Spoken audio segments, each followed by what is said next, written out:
Welcome Deuterium. Welcome Alyssa. Yeah, hopefully this will be a little bit more classic than like Elden Ring Night Rain or whatever. um, so this run, I don't, I think it's gonna be a little bit more interesting at the start than most runs because you do have to kill Kirk to get the weapon, and I want to increase my drop chance just to kind of have a higher chance of getting the sword. I don't know what the actual chance is. Um, so we'll see if I end up getting it. If I don't get it in the depths, I'm gonna hack it in because otherwise I'd have to wait until after I beat Ornstein and Smough, and I don't think beating Ornstein and Smough without the main weapon of the run is I don't know. I don't think it makes much sense. um, so I'm gonna go to Andre. I'm gonna get the gold serpent ring, get 10 humanity, clip into the depths. I'm probably gonna grab the gold pine resin so that I can go ahead and kill the gaping dragon while I'm there, just for fun. Hello, Krista. Hello, Axolotl. Yeah, hacking and cheating. Something like that. Look, it's the most fun way to play the game, and it makes the streaming process a little bit smoother, so it's okay. It's not like I'm modding the game or anything. Speaking of, I almost left the mod installed when I started the stream, which would have made this a very interesting stream, and probably wouldn't have been a good representation of the actual weapon, which kind of would have defeated the purpose, but it's fine. When I'm done with it, or at least when I'm like getting close to done and just doing like bouncing and stuff, I'll probably stream my mod at some point. Probably ask some other people to play it. Make a video, about like other people playing my mod. I think that'd be fun. I have a few people in mind who I would ask to do that. Make like a, I don't know, what's a clickbaitiest title I can put on that? I forced Souls challenge runners to play my mod or whatever. I don't know. I doubt Kirk is that strong just because Kirk is an NPC. And like knowing Dark Souls NPC fights just aren't that hard. So I imagine I'll be able to just parry a couple times and win. Which is part of the reason I chose the bandit. The main reason I chose the bandit was the endurance so that I can actually wear his armor. But I'm not too dead set on wearing the armor. The sword is the main thing that I want. But like with Havels and Favor and Protection and a few levels in Endurance, I should be able to fast roll with most of the armor on at least. But it is pretty heavy, so... I'm gonna... Okay, I had to rearrange my other monitor so I could see things better. Yeah, I gotta have like all their channel icons on stream. I actually want to get this. I don't know what the scaling is. I'm pretty sure it's quality scaling, but 27, probably 2720, and then endurance is the levels I'm gonna go with. We'll see. I don't know. Again, like getting the weapon is probably a bit more involved than most runs I do, but using the weapon probably won't be.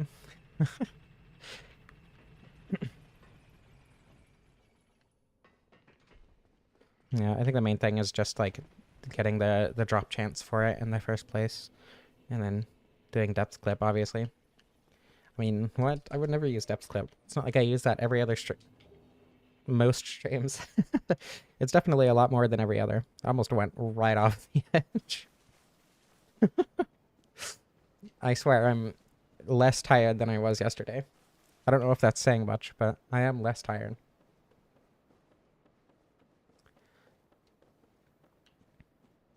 And I did indeed have caffeine, so I'm not like struggling to focus. At least not as much as I would otherwise. Depth clip is fun. It's also very useful. I'm pretty sure Barbed Straight Sword is just a standard upgrade weapon too, so...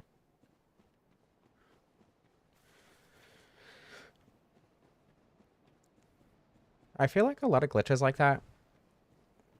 I don't know if Depth Clip is the best example, but glitches like that look easier than they are. It's weird. It feels like you have to get a feel for them. At least it did for me. It was much easier once I did it a couple times. Like, even knowing perfectly how to do it, like watching a tutorial as I was doing it the first time, it was pretty difficult, but after a few attempts at it, I like got the feel down and it became a lot easier. I'm gonna do the thing. Oh, I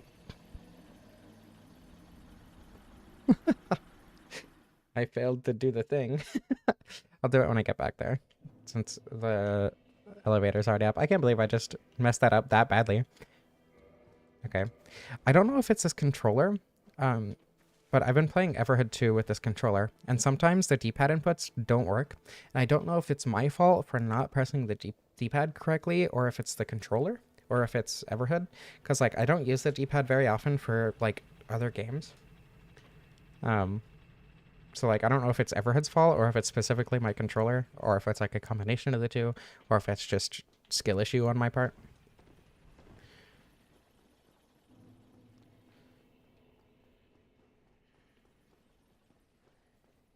Did I clean it out? I did not. Mostly because I don't want to take apart this controller, because that sounds like a lot of effort.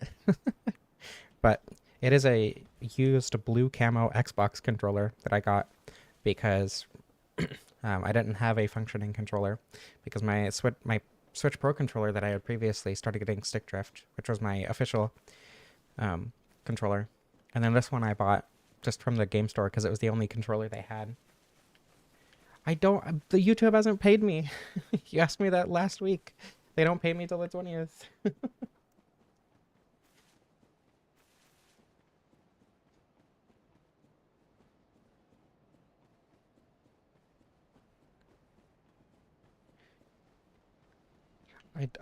I do not have access to the donation you made to the controller fund previously. Excuse me. Oh. Okay, everything's fine.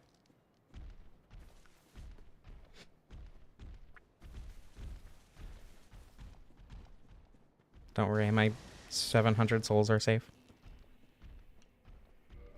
Okay, I'm gonna get this up first. Hello, Lilith. Welcome.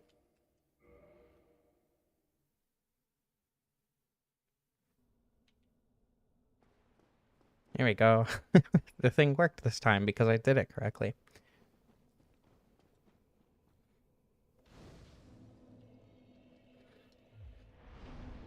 Yeah, evil YouTube. Having regular payout periods, how dare they? I'm gonna be honest, I don't know why I grabbed that. I forgot that I'm not gonna be using that, because I'll be using the spiked shield. That was a very difficult Black Knight fight. It's close. Almost died.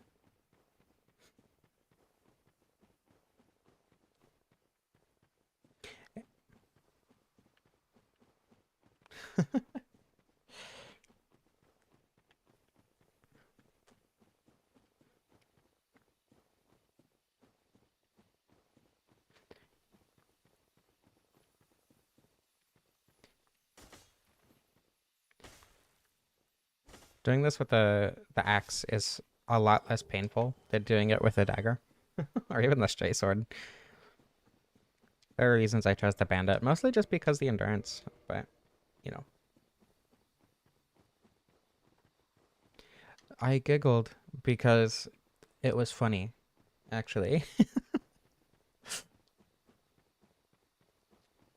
It is funny to assert that YouTube should give people money from donations immediately because of how, like, the whole business model works.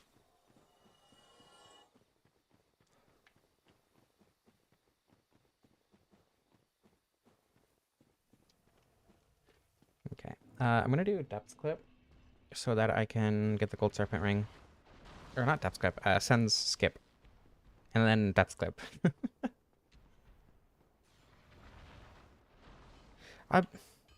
Thank you for the $5, Lilith.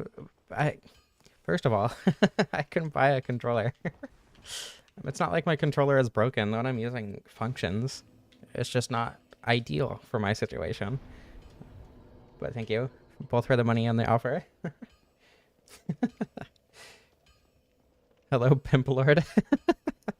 Welcome. What am I doing? Specifically me? Yeah, okay. Arguably, that's even funnier then. I'm pretty sure it's quality, so I'm gonna split my levels a little bit more evenly just in case it's not. I don't know. We'll see. Hopefully I won't have to lose 5 levels of efficiency.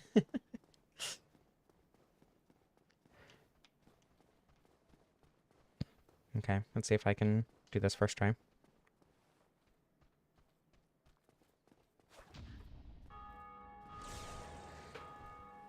Cool. Cool. That's the hard part. Now hopefully I can reach the gold serpent ring first try too.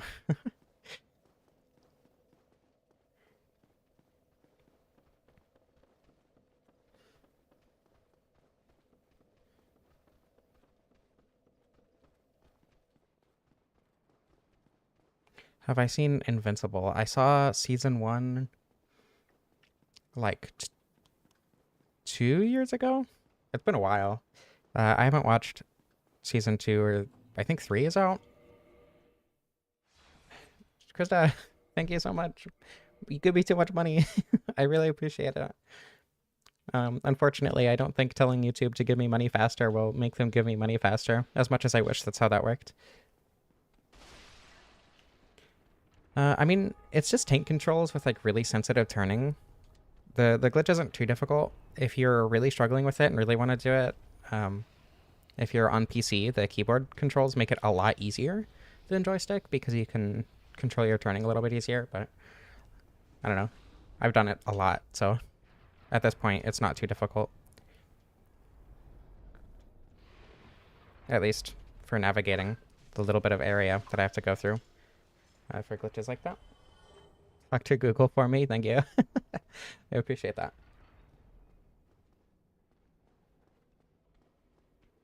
Higher sec scaling?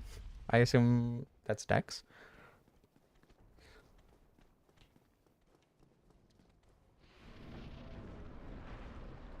Find controller easier? Usually the opposite. Pardon me. I should be able to make it.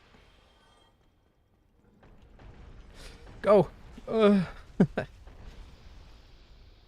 alive? I'm alive! Everything's fine. Calculated.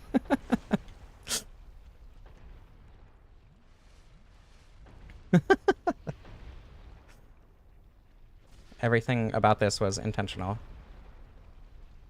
And now the man serpent dies because the boulder. Wait, where is the boulder? Okay, it's down there. That means I should be able to go this way and not get hit, hopefully. Again.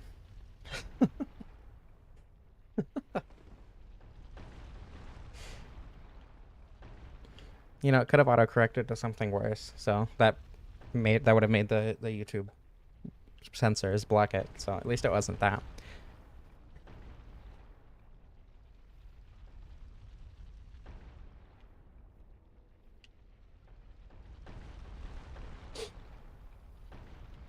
Alright. Everything's fine. I am shocked I survived. I'll probably go through and get the other large Titanite shards as well for later.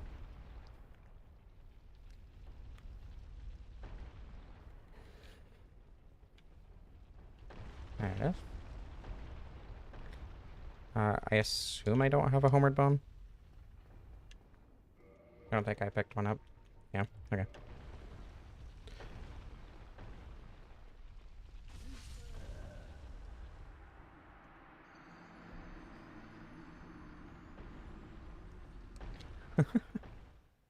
I mean, less typo and more autocorrect,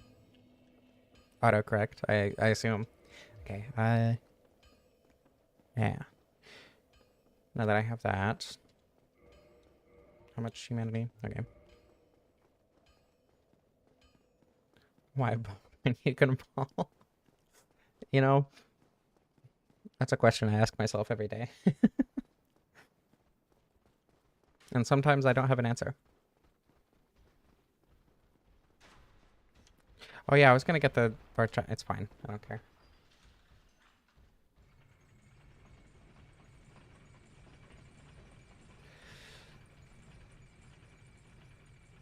Mobile phones are extremely cruel for multiple reasons. But They're also... Yeah. I don't know, you could land on that ledge.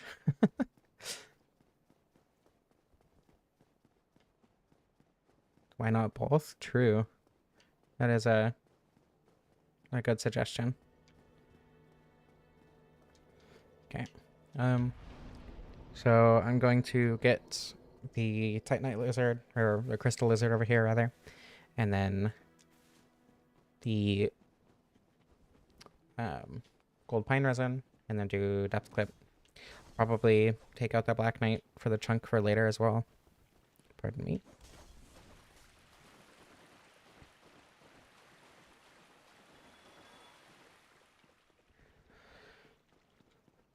And I want the gold pine resin specifically so I can take out Gaping Dragon, get a little soul boost, if nothing else.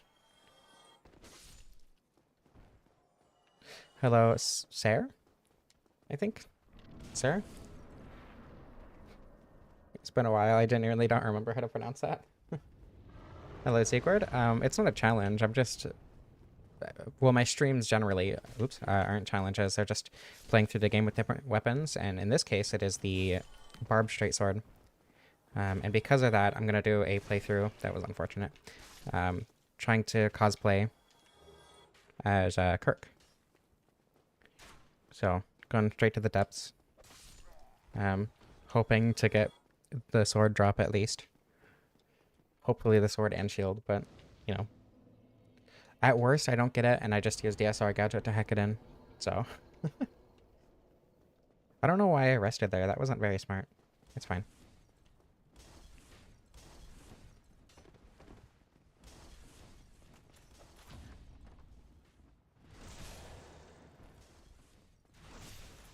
I think the last cosplay run I did was Mildred, right? And that's technically a cosplay. Imagine failing a parry. Couldn't be me. Against a Black Knight, of all things. Yeah, I'm gonna get the armor set. It's guaranteed after you kill him in Izalith. So, no reason to not get it.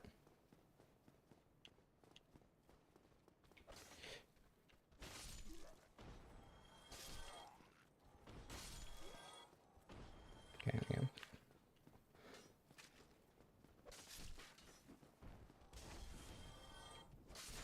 As long as they don't do the jump, they're not very threatening.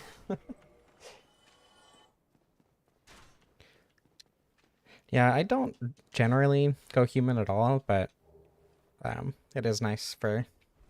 Or rather, I do it for getting specific gear. Eventually, I'll want to have played through the game with every single weapon, but some of them are definitely more challenge run oriented. Ghostblade, Darkhand come to mind. I also want to do like Dragon Torso Stone. That's one run that I kind of want to do with another challenge added onto it. Wow, that's very unfortunate. Just because, I don't know, the Torso Stone is really strong. And I feel like the only way to make that like actually difficult is by adding something else onto it.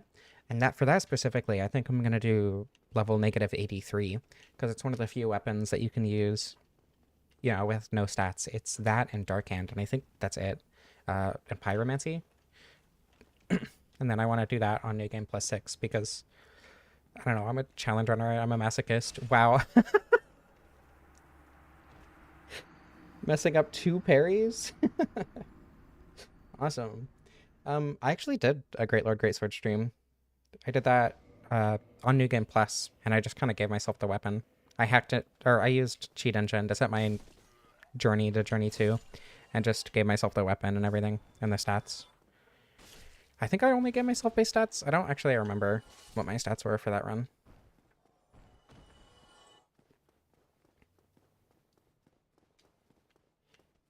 Yeah, never in my whole life will I ever do, an Armor of Thorns only run. That doesn't sound particularly enjoyable.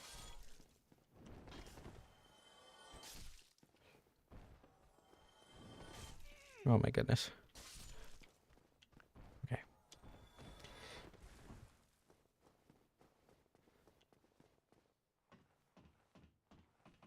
Can't wait until what's buffable? The barbed straight sword? It is buffable. Or do you mean the armor? Unfortunately, I don't think I'd be able to make buffable armor. Yeah, it's like not even that I don't have the patience for it. It's just that it doesn't seem fun. Like I'd happily do long, tedious runs, you know, if it seems fun.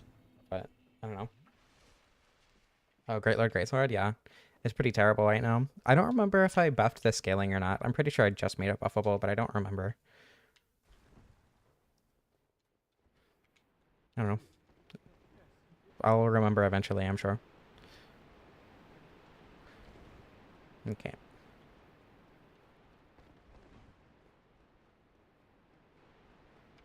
I do need to rest at the bonfire here so I can make myself human. Um, yeah. So I'll run up, get the ember. Or, not the ember. The... No, it isn't an ember. Okay, no mind. I confused myself because I was thinking coal, like in Dark Souls 3, and ember was the Dark Souls 2 thing, and I couldn't remember that it was ember in Dark Souls 1. I don't know. Takes 10 hours to beat the final boss. Yeah, that doesn't sound fun. I don't know. Anything that is specifically slow and tedious and is a challenge because it's slow and tedious isn't super fun. Like I'm happy to do like low damage weapons that aren't fist. Like if it's a unique weapon or whatever. Like Ghostblade, that is horrendous. It has such a low damage, especially in like DLC. But like, I don't know. It's a different weapon, so it's fine. It's whatever. It's like 72 damage with RTSR on Artorius.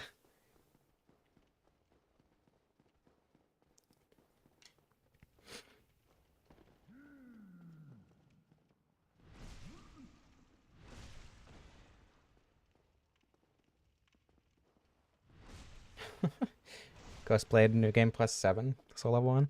New game plus 6 is actually the highest scaling. Didn't you know? It's Journey 7, not new game plus 7. Sorry.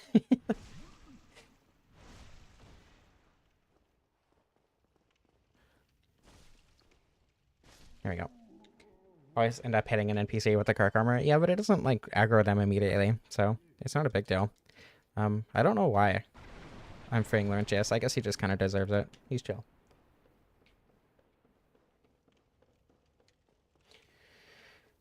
I don't know. I feel like the way, at least in Dark Souls 1 specifically, the way I play it doesn't lend to the chip damage from Kirk armor mattering at all. Really, 2 hits for a dog? That's unfortunate. I just want to be safe about this. I could run up and quit out for the Ember, but then I might die. And then I need to do the clip again, which I don't want to do. This is unfortunate. Just gonna let it come up here. I don't have to deal with fighting it in the water. Oops, I didn't mean to kick the dog, but I guess it works. Feel bad? I mean, they heal when you rest. It's fine. It's their problem. They should have not been there when you rolled, I guess. Okay, aggro the dog, but not the butcher. Is that possible? Come on. And this dog specifically doesn't respawn for whatever reason.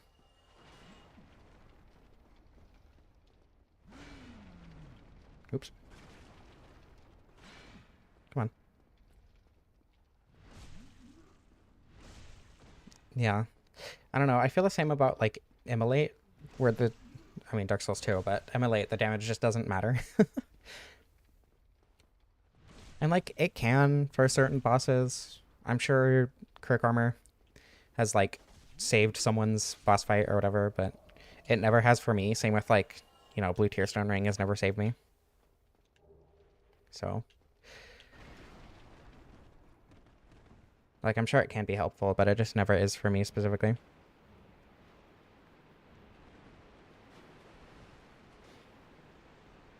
Fun fact, I guaranteed a chunk from the giant rat in my mod, so that'll be nice. PTSD from teleporting dogs. Yeah, they're annoying.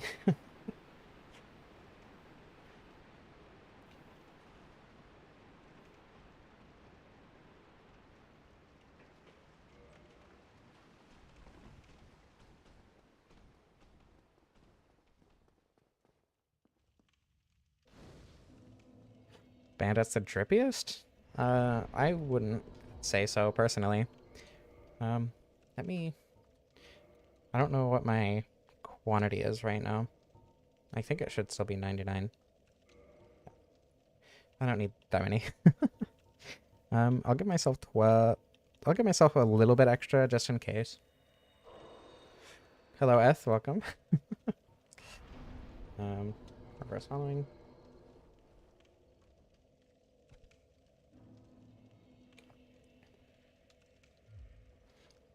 I mean, normal dogs do bleed in Dark Souls 1. I still need to play Eliza P. I have it installed and everything. I just haven't played it yet. Hunter has the best drip, but Cleric is a close second. I think... Honestly, I think my favorite is just the Knight. The Knight armor looks good in this game. Okay, also, got the soft humanity drop.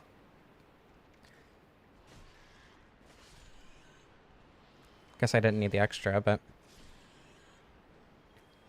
Oh, come on. Okay, I know he invades somewhere down here, but I don't remember where exactly. I don't think any of these boxes have rats. Want to be careful of the basilisks if I don't have to deal with them, but they're not too much of an issue in Dark Souls 1. Their clouds aren't massive like they are in other games, especially Dark Souls 3. Dark Souls 3 basilisks are so much more annoying than Dark Souls 1 basilisks. Okay, he invaded, but I don't remember where he spawns. Hey, there he is. Okay, careful. Easy.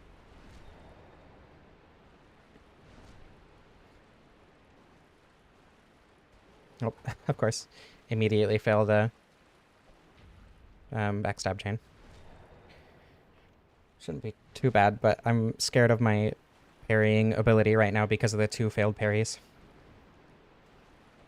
Okay, we're good. Yeah, the Elite Knight set in Dark Souls 1 is pretty good.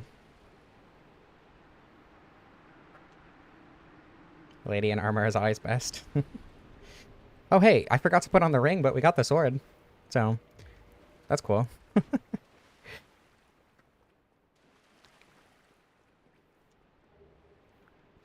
I gave big rats large Titanite drop chance, and then small rats have normal Titanite drop chance. The small rats have a really high Titanite drop chance on accident, but it's not, like, absurd. I'll probably lower it a little bit, though. Okay. Oh yeah, I guess I need to kill the Gaping Dragon to actually... Oh, excuse me, to escape. And we'll go fight Quelaag after. No, this is not the mod. I'm just talking about, in my mod, what I've been doing. I might start doing, like, mod update videos of some sort. I think that could be fun. Maybe bi-weekly or whatever, interspersed with my normal content. Because, like, my mod video did get quite a few more views than pretty much any challenge run I've done recently, which is unfortunate for me, but I don't know. It's not unfortunate, I suppose, but it is strange that something so different from my normal content got views so much better than my normal content. Especially with how, like, I expect it to for people to not be super into it because it's so different from what I normally post, and normally different content doesn't do super well because of how YouTube algorithm stuff works. Oh my god. I'm gonna get far away enough that the channeler despawns. Hey, perfect. Now it'll run toward me. And the channeler will despawn anyway. And of course it buffed. Gonna use another Pioneer Zone. I don't think that's far enough for the channeler to despawn over here, but...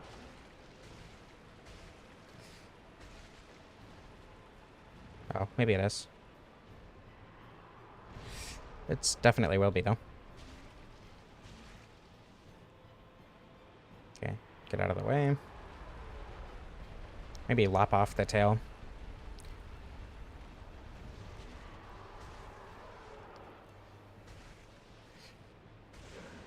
Just so I don't have to deal with its annoying tail swipe. It like that. It probably will one-shot me with most of its attacks, but it's fine. Slam? That'd be pretty cool. Give me some good damage. Come on.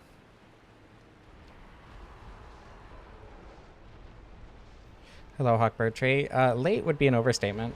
We're 30 minutes in and fighting the Gaping Dragon, so... Okay.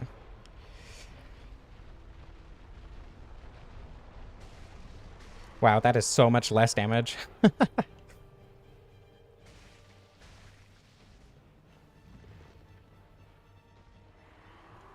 Okay, not gonna complain about that. There we go. Easy.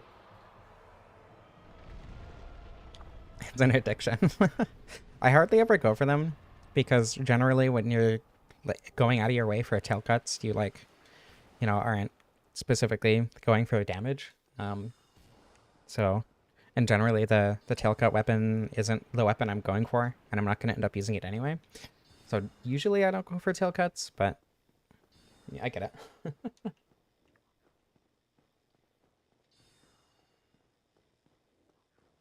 What do you mean the good half? The second half of Dark Souls is good. Actually, I think the second half of Dark Souls has some of the strongest moments. Like, the entirety of New Londo is super awesome. I love New Londo. It's one of my favorite levels in the game. The Duke's Archives is super fun to explore. Crystal Caves, not so much. And, you know, Seath. But the Duke's Archives itself is fun if you're exploring and, like, you know, looking around and everything. Which hopefully I can reignite for the people who have played this game so many times with my mod. That's kind of the point with it, right? To make it engaging to explore and stuff again after playing the game for 1,000 hours. But like, Tomb of the Giants is a really fun gimmick, I think. I don't know. I like the second half of Dark Souls. I like most of the second half of Dark Souls, at least. I also like Lost Izalith, if for no reason other than the vibe. Okay, I don't... Oh, never mind. I was going to say I don't think the sniper is aggroed, but it definitely is.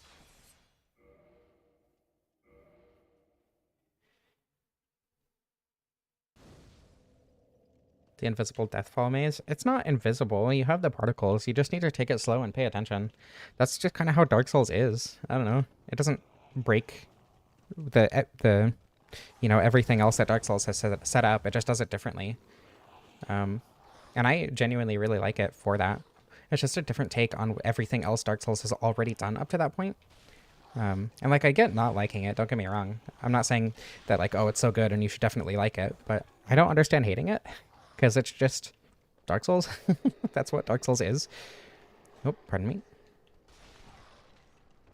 I'm moving the whip to later in the game as well. I replaced the whip with a lightning infused cestus here. I also buffed infusions and also buffed the cestus. Which, giving a lightning infused cestus to the player here, of all places, might not be the best idea, but I like it. Oh, I don't want to fight Quelaag with +5. Especially since she's not going to bleed. Uh-oh. I should have leveled. I should have used my souls. I haven't played Daughters of Ash specifically. That is one that I've been wanting to play, but haven't yet. However, I have played one that completely changed pretty much all the parameters in the game. And that one is really fun. It made you super overpowered because I didn't balance the enemies. But they did, like, level up, or rather buff pretty much every weapon. That was my first playthrough that I ever did with the Lucerne. And it was super, super powerful. And it's kind of what made me want to use the vanilla Lucerne. But that was a long time ago.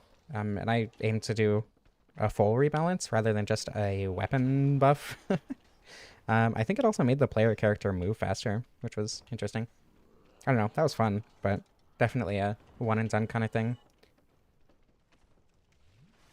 Ugh, there's a... What sniper just... I don't know which one that was. Okay, everything's fine. Pardon me. Thank you. Yeah, I probably should have grabbed the smith box and stuff, but this is fine. Don't miss.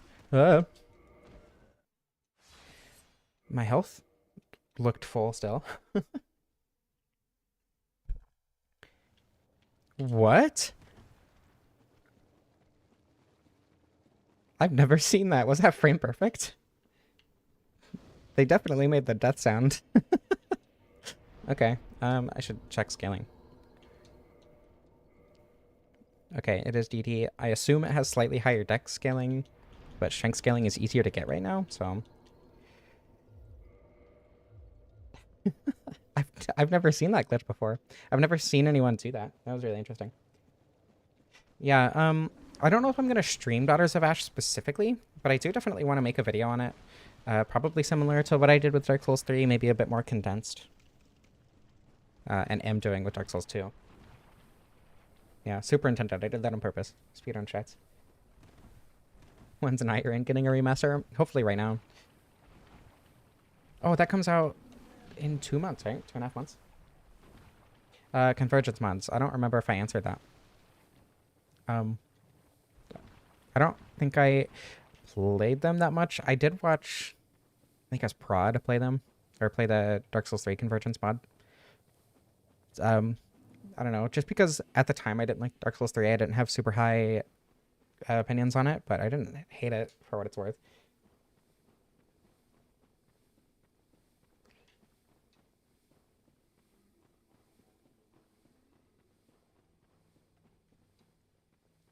Okay. Get lost in New Londo? New Londo's tiny. I had a lot of fun with Night Rain, actually. Let's see. Okay, I might not... might run back up to Andre if I end up dying, at least. And get a +5 minimum. Anyway, I really had a lot of fun with Night Rain when I played it for the network test. And I'm definitely going to be doing videos on it when it comes out. And I know Splunker wants to do at least one video with me. Maybe Aurora, I don't remember if she said she wanted to do that, but I did definitely enjoy Night Rain quite a bit. It's very, very different from Souls though, so don't go into it expecting a Souls experience. This isn't worth it. Get me out of here. Unfortunately, I am not a Recluse main. I am a Duchess main. Duchess is super fun to play. Recluse was fun, but I am terrible at it. I'm not good at, like, highly technical, like, playstyles like that. So I left the class for the people who were actually good at it. And when you have a good Recluse on your team, it's a good Recluse and a good Duchess together, huge combo. It's so much fun. But you actually have to have a good Recluse, which I got 2 of in the network test.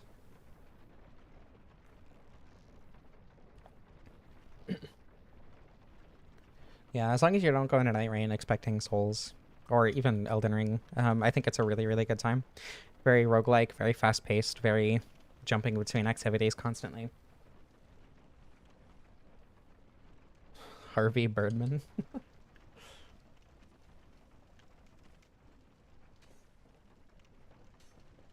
Yeah, Recluse would be magic. Would be caster, but again, it's highly technical. Very glass cannon as well. I don't know. It's difficult. I'm terrible at it. It's very much not spam attack like it is in Dark Souls. Or even Elden Ring.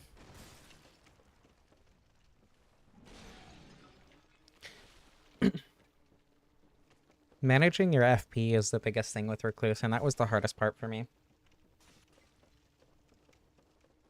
This is probably a weird comparison, but in terms of like how it felt to play, it wasn't dissimilar to Rex from Risk of Rain 2, though I would say Rex is a lot easier to play.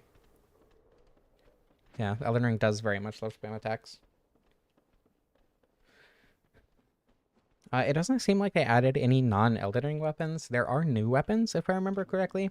And there are a ton of weapons from Elden Ring, but there are no weapons from the Dark Souls trilogy or Bloodborne or Demon Souls or anything. that I remember.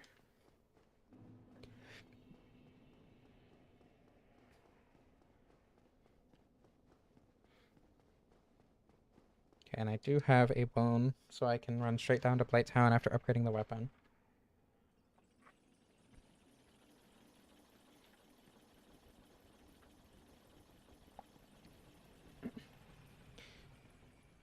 Nameless was in one of the trailers. Centipede Demon was in the network test, and it felt really good, surprisingly. Its resistances were weirdly, I don't know, its resistances were weird.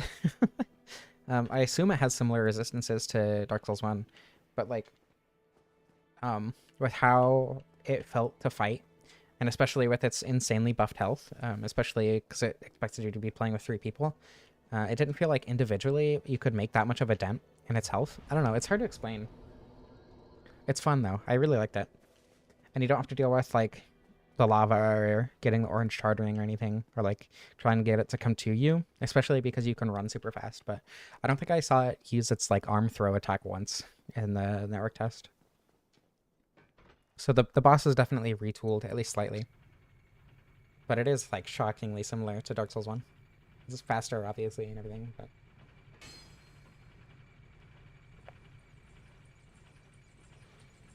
Capra without dogs? I mean, it doesn't feel like the challenge is nerfed or anything. And it was still fun, so I don't know, I don't think that's a good comparison. Capra without dogs is kind of unfun and boring and easy. That's not the case for Centipede and Night Rain. Solaire in a jar and it makes the enemy sticky. Is this a reference to like the jar? Or is it just something to do with Solaire? Oh, I do have the large ember. I forgot about that. Can I get some souls?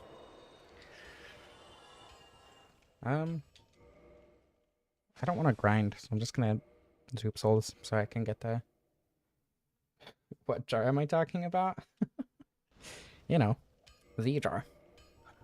If I go into any more detail than that, YouTube will ban me.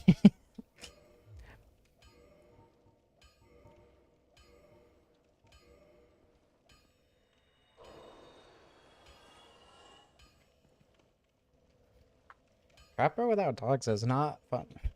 It removes half the boss. Okay, I'm also gonna get this while I'm here. Might as well get that, just in case.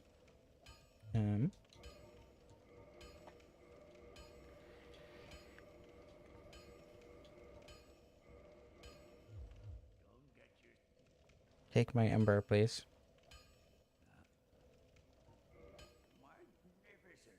Magnificent.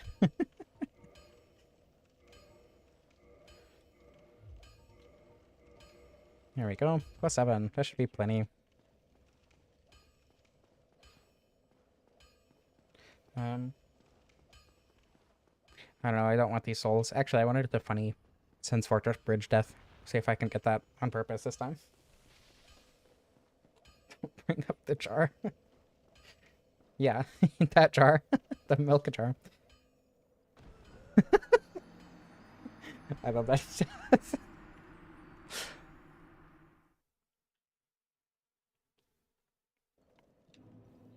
Okay. Cool. Maybe I should fight gargoyles first.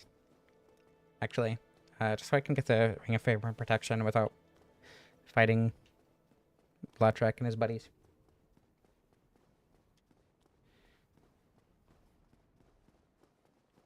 The problem with Capra without dogs is the Capra Demon is specifically designed to not fight on its own. Like the one in the Demon Ruins is on its own, right? And the point of that is showing you how weak it is now because it's on its own. And then you get like, 6 more in a row, which are significantly harder to fight altogether. But like when it's just a Capra Demon, it's not a boss, right?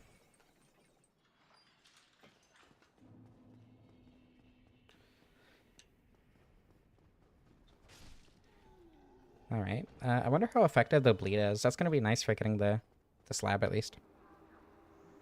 If nothing else, right? Pardon me. Thank you.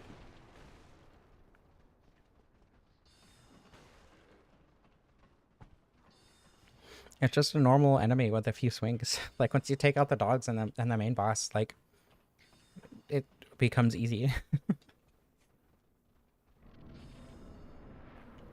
Getting ganked by the hollows? I mean, then don't get ganked.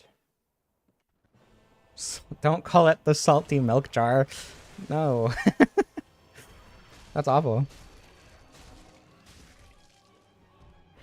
I don't know how effective the bleed buildup is. I'm pretty sure it's significantly less than other weapons.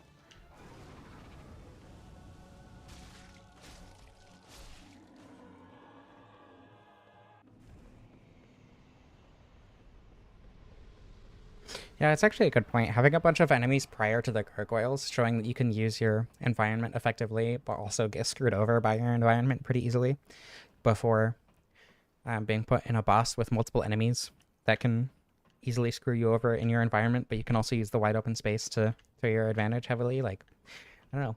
I feel like that's a pretty good precursor to the boss, at least.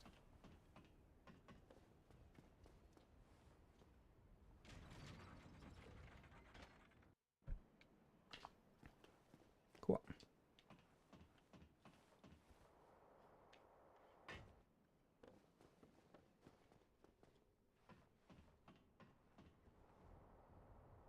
Yeah, I think it is worn on the fingers only because it takes up one of your 2 ring slots.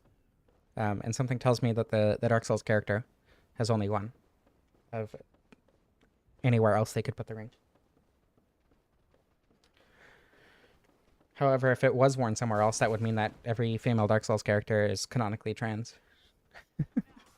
Well, wait, it's in the arena. That's pretty rare. Get out of here.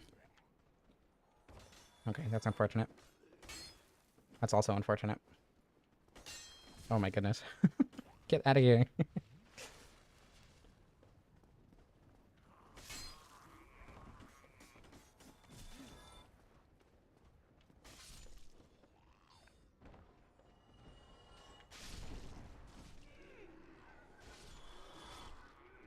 There we go.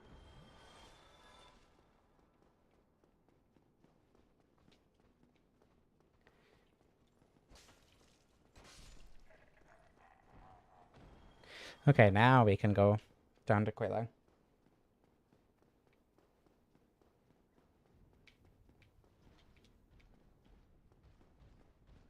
2 other places? I don't know, this is pretty typical for my chat.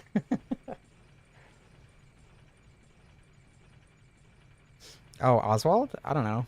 He never really freaked me out, to be honest. He was just kind of there. It's like, oh, hey, here's a gun. I don't know, the hollows aren't that difficult to deal with if you're just, like, patient and pay attention. Just, like, try and get rid of them quickly. That's how Dark Souls is, though, right? I don't know. It's difficult if you're not paying attention, but if you're taking your time and paying attention and doing everything you can to give yourself an advantage, like, it's not a hard game.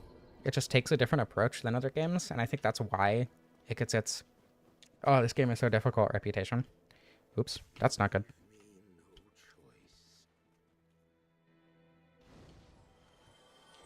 I left him no choice, I suppose.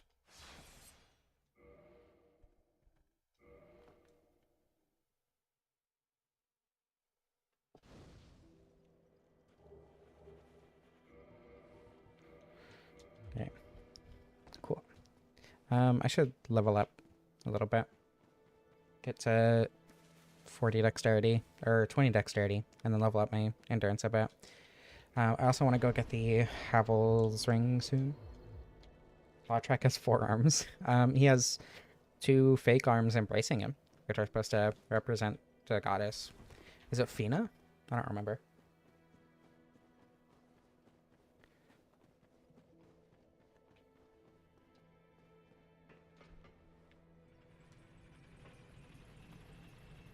Does anyone like Lautrec? I mean,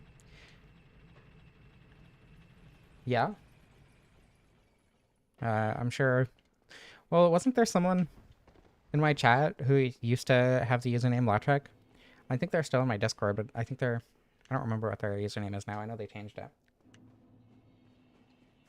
Like kicking him off the cliff. I don't think that's quite what they meant.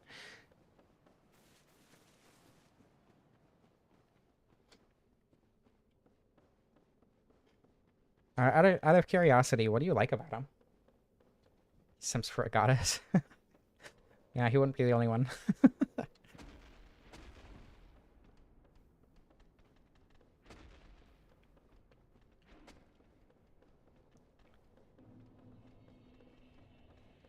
Yep, there it is.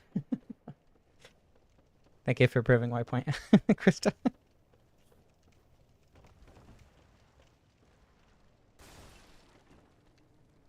Okay. This time the Quelaag fight should go by pretty quickly.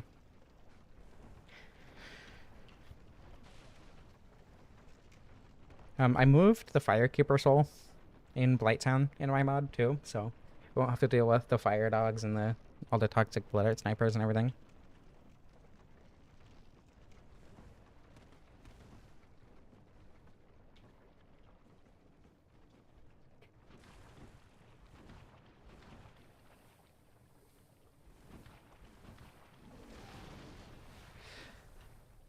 Honestly, it's less that like he's a bad person for killing the Firekeeper or whatever that I don't like him, and it's more that he's an inconvenience to me, and he's a fictional character, therefore I hate him. Like if a real person is an inconvenience to me, it's or does something that is inconvenient to me, you know, there's a lot more that goes into it. But when they're fictional, nah, they're just annoying. It doesn't take that much to know Petrus is full of BS. They're still, you know, bigoted atheists in real life too.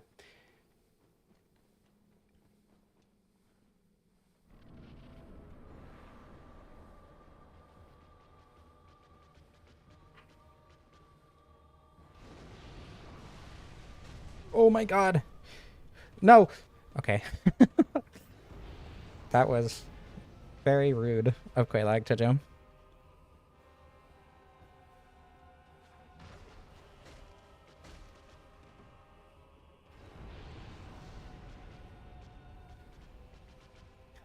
If he took your radiator. Yeah, understandable. Especially in this economy.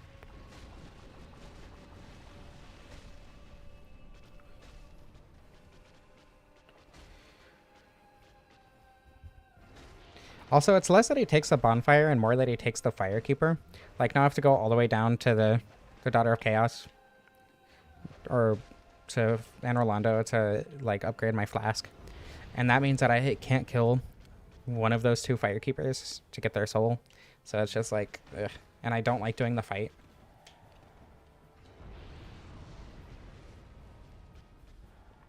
So, it's just a combination of things that make him annoying. Granted, it's not like I buff my Estus very often anyway, but if I am going to buff my Estus, then I prefer Anastasia to be the one firekeeper I keep alive.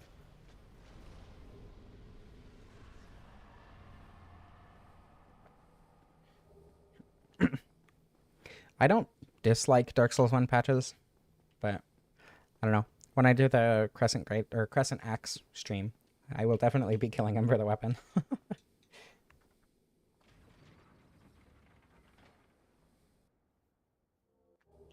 Maybe I should get him to Firelink first. I just don't want to spend the souls for that. Yeah, Anastasia is the Firelink Firekeeper.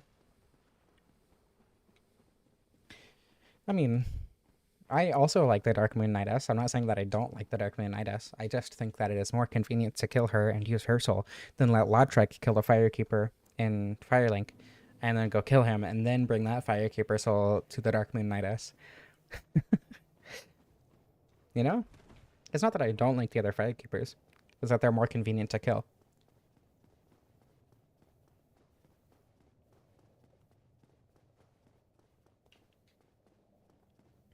Not paying for your own armor, yeah. Understandable.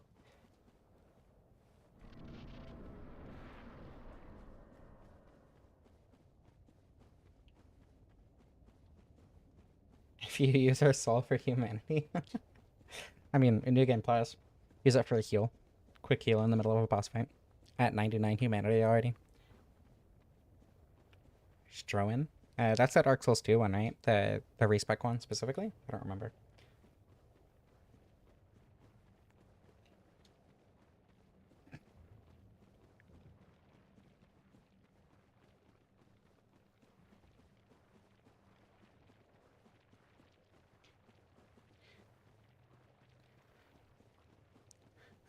I think my favorite Firekeeper, it's between Anastasia and Shadowlat.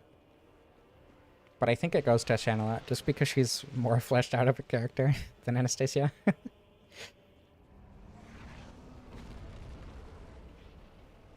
Favorite armor set is definitely the brass set, but if I'm allowed to mix and match, then it would be brass leggings and gauntlets, and then the gold hemmed hood and gold hemmed robe.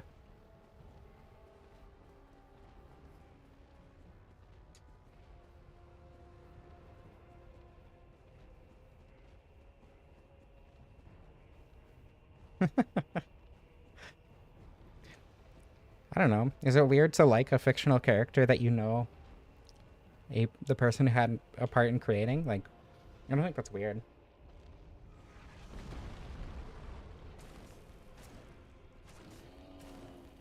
Like, I know a bunch of people with OCs, and I really like their OCs, so... I don't know.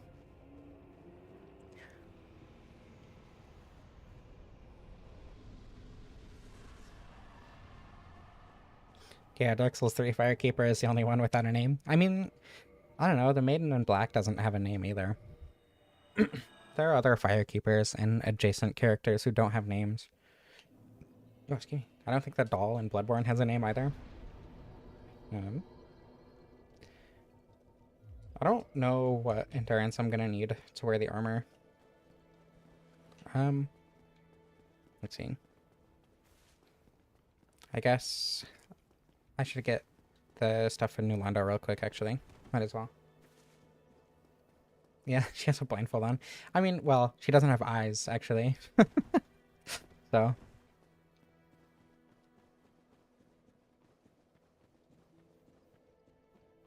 Like Lautrec, because he has a ring that you want. Yeah, that's also fair.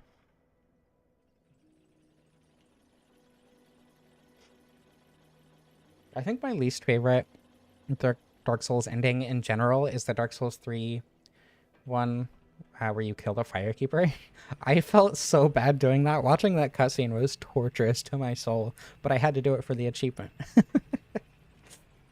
I felt so terrible getting that ending. Forbidden grapes, indeed. Also, Seath's Goonjar. Welcome. I despise but also appreciate your name. I'm pretty sure you've been here before, but I just wanted to clarify that.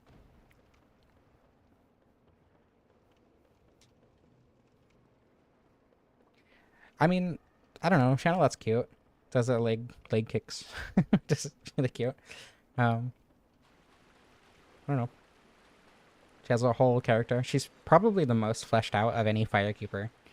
Just because she's not just Firekeeper, she has a whole like backstory that wasn't even fully fleshed out, you know? So if nothing else, you know, she has that going for her. She's part dragon, which is also awesome. She doesn't have a fluffy tail, unfortunately, but no one's perfect, so.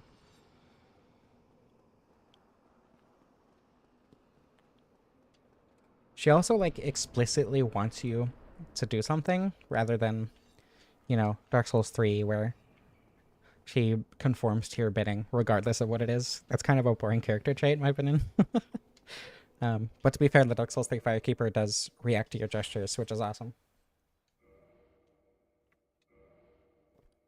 I don't think Yorshka's a Firekeeper. I'm pretty sure she's just a descendant of Priscilla.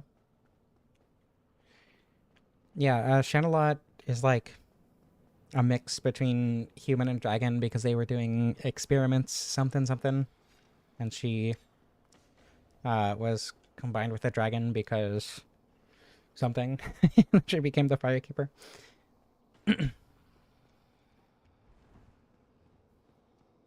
I don't know, lore.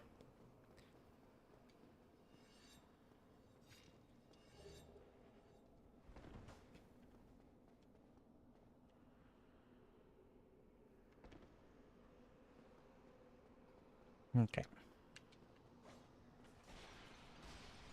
Let's see if I can make it up the ladder first try. Yorshka? Priscilla's sister?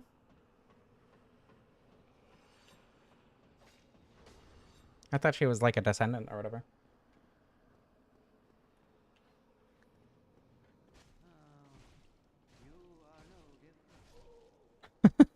You are no. Oh! I love killing Ingward just because of his dialogue and his death sound. It's so funny. Cool. Pardon me.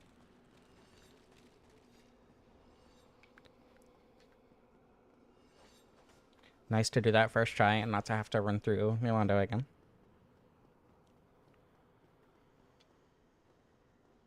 Yeah, Yorshka. Well, they don't look that similar. Like Yorshka's a lot skinnier, a lot. She looks longer despite being shorter.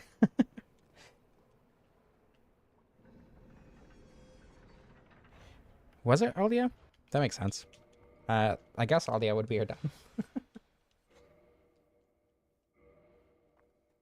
Yeah, Minnow taught me those ladder strats, going around the top of the building and then dropping down and going straight in. Works pretty consistently. I don't think I've ever had it fail. And the times that I have had it fail were user error.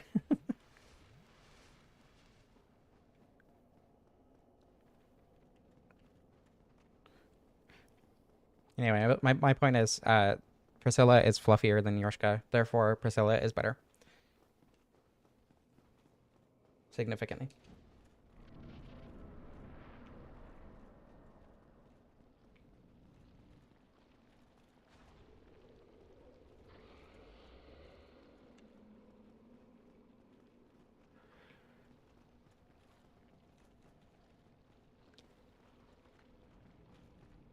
Hopefully I can get everything here without dying.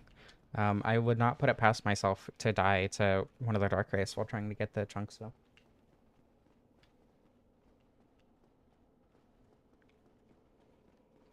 Yeah, I relate to Priscilla for that reason. Yeah?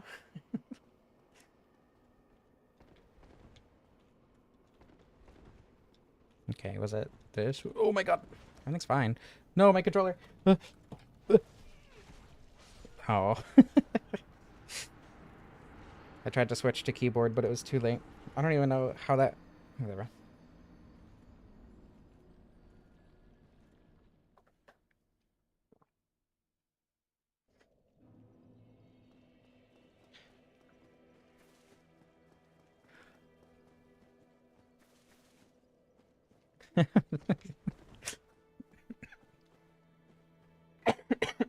It wasn't instantly. If the Dark Wraith had used any other attack that didn't one-shot me, I probably would have survived.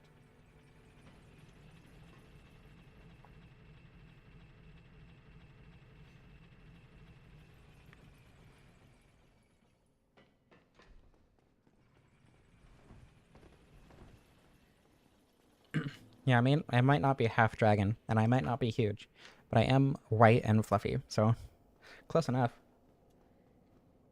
Sigurd. I don't know. I like Sigurd, but not one of my favorite characters. Kind of boring. Not boring, that's not the right word. Not endearing to me personally, I think is a better way to put that.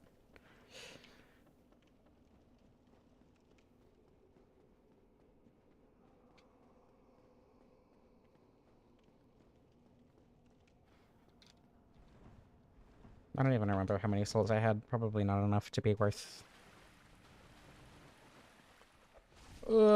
messing up 3 parries in a single day. In a single stream. Truly tragic. Oh my god, and I'm dead. Immense skill issue on my part.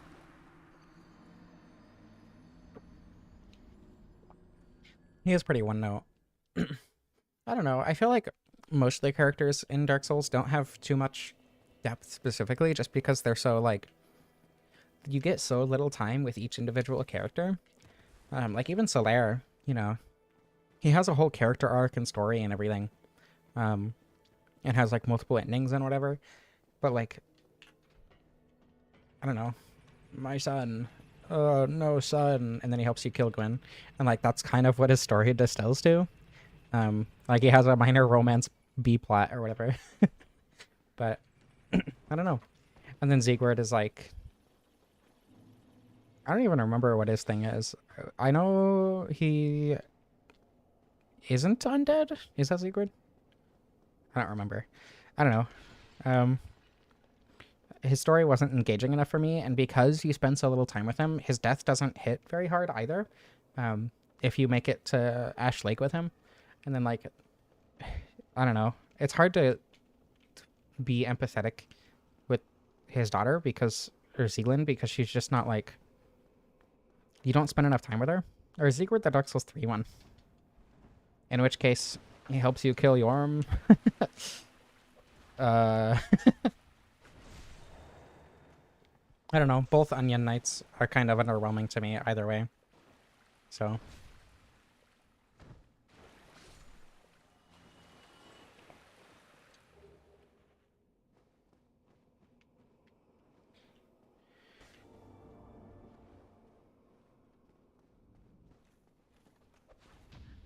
There we go.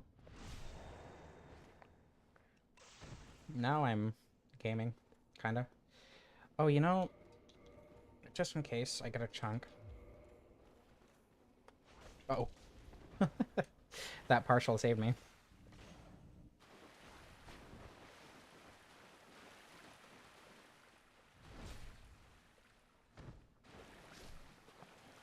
Hey, a chunk. It was all worth it.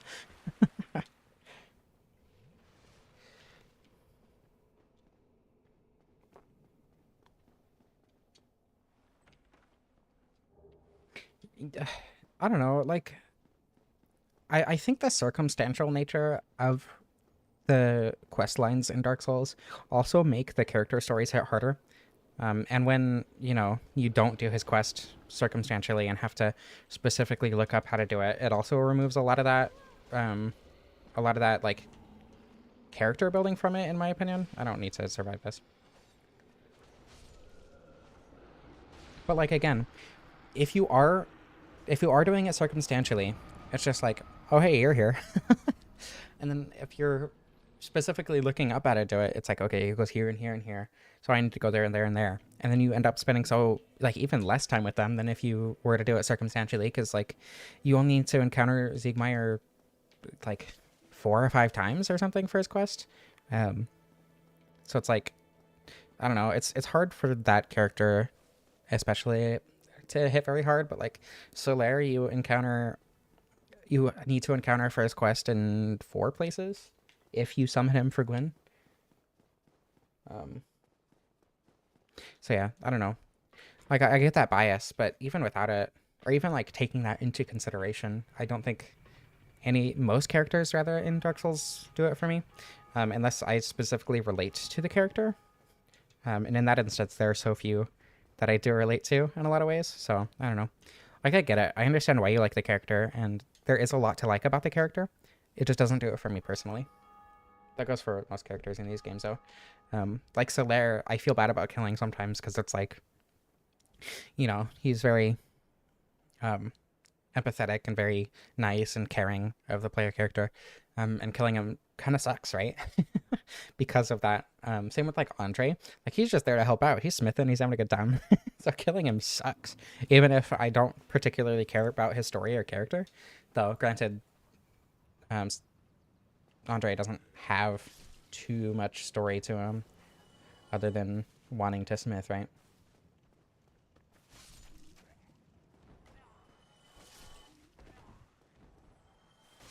Cool. Lucky with the torch. Yeah, and like, his voice acting does make the story hit harder. That I would agree with that. And his dialogue is very hard hitting. I would say that goes for most characters in these games, but it's also like harder for it to land emotionally outside of just like the tone and writing, because you know you spend so little time with the characters and whatever. I don't know. Okay, so the build-up doesn't seem slower than other weapons. I don't know.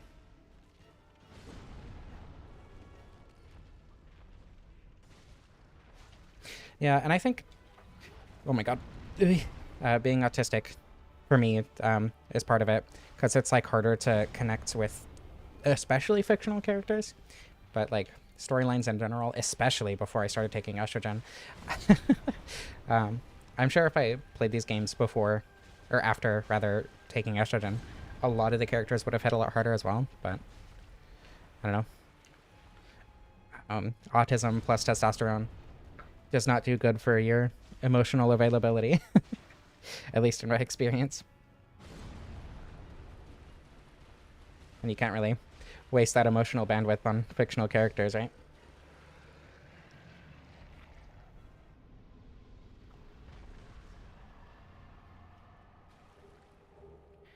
Here we go.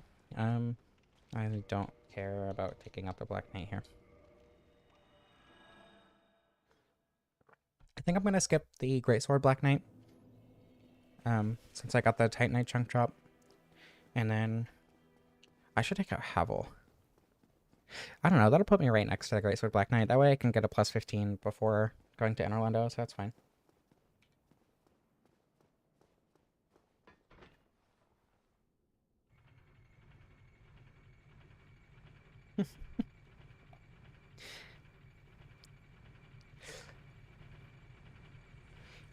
Yeah, I don't know. It's just, and it's, I think not being fleshed out is what makes the characters interesting for me, but they also, it's also hard to get invested. I think that's a trade-off. It like makes it interesting to look at the characters, but it's harder for me to get attached to any individual character. Because like I love the lore of Dark Souls, but it makes me more attached to the world itself. Oh, excuse me. Rather than any individual character as well. So like, I love playing through the games to, you know, get the Age of Dark ending, to give the characters a new lease on a, you know, potentially hopeful life or whatever. But when it comes to individual characters, it's really hard to care. Like, don't get me wrong, Laddersmith Gilligan is funny, and I like him, but I'm not attached to him. That's honestly why, like, I've been asked, who would you smoke a blunt with in Dark Souls or whatever. It's like, very few of my answers are because I like the character or find the character themselves interesting, and more because they would elucidate the world for me. The only exception is like Laurentius, and that's just because he's chill, right? But like, I don't know, Rat King. I don't like the Rat King as a character, but like that kind of society is so alien to my mind that like, and you know, humans in general, that if that character were real, if I could get a glimpse into the mind of that character separate from the artist, I think that would be incredibly interesting. Same with like Seath. I despise Seath. Seath is one of my least favorite characters, but it would be so interesting to talk to him and like see into his mind. That kind of thing, you know?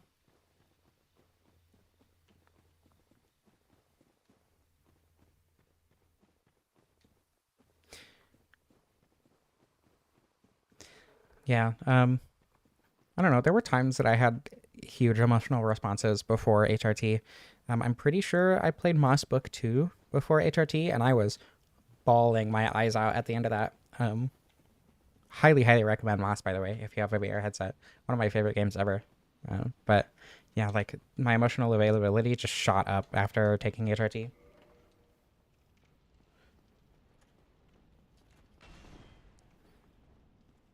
Hey there, Havel.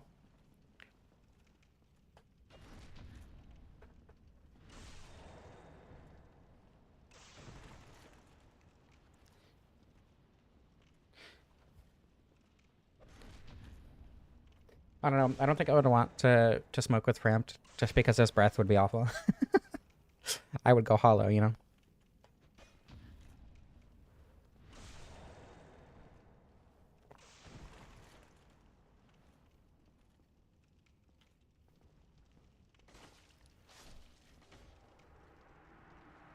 From Havel to gravel. That's funny. Okay. I don't know what my equip load is gonna be with that, and I don't know how heavy the armor is. I think the full armor plus the sword and the shield will be more than 25, but I don't know how much it'll actually be.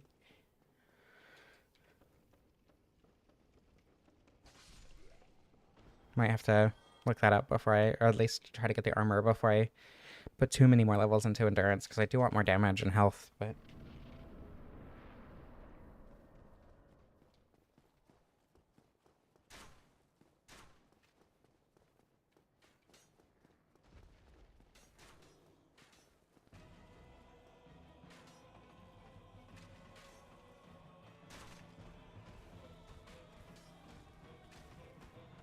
Was it that Seath was ostracized, or was he just jealous? I don't know. I think more his desire for immortality makes him a more interesting character to me. Oh my god. Than his relationship to dragons generally. Because, like, immortality, like, in the sense where you're seeking out, like, if you're cursed with it, it's a different story. But when you specifically seek out immortality, I don't understand that mentality. Is it just, like, a fear of death? Or is it desire for something greater? Like, you know, what is the motivation behind specifically seeking out and desiring immortality?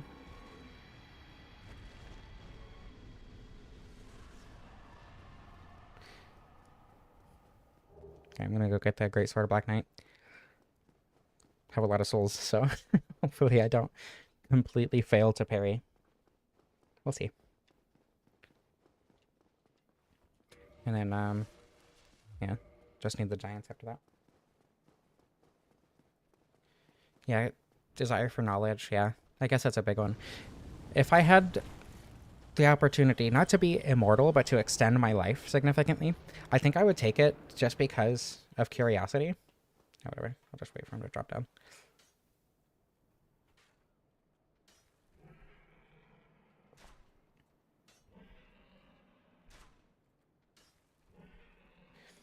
Yeah, immortality itself seems like a pretty huge negative.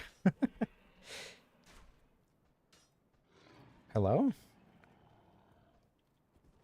Are you ever gonna jump? Do I need to rest to make him jump? Do I need to make him breathe fire again? Hello? I'm gonna go ahead and rest then, I guess.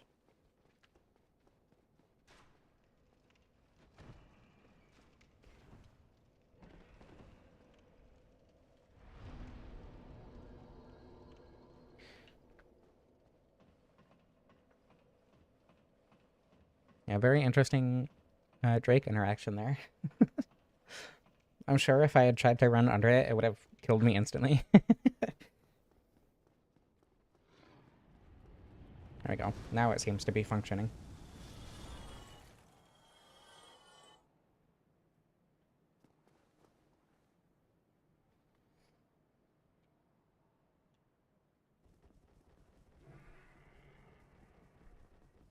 Presumably.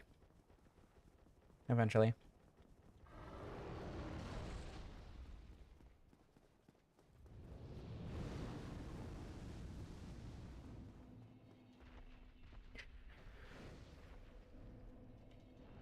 Yeah, I mean, I would take a longer life regardless of whether or not it was guaranteed to be good, because the chance to have another positive experience, you know, just because you only get so many, I think the chance to get a positive experience is worth, you know, potentially hugely negative experiences in a lot of ways. Oop.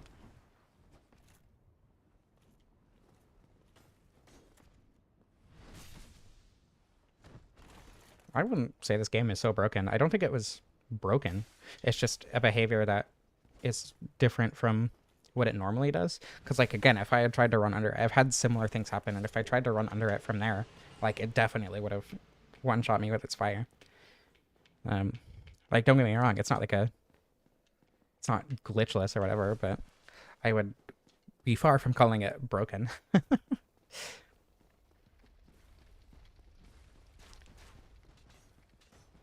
Also, flawed is a very subjective word. I also wouldn't call this game flawed, but, you know.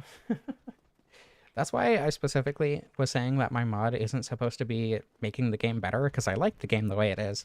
It's just a different way to experience it after playing it so long. That was my main motivator for that kind of language.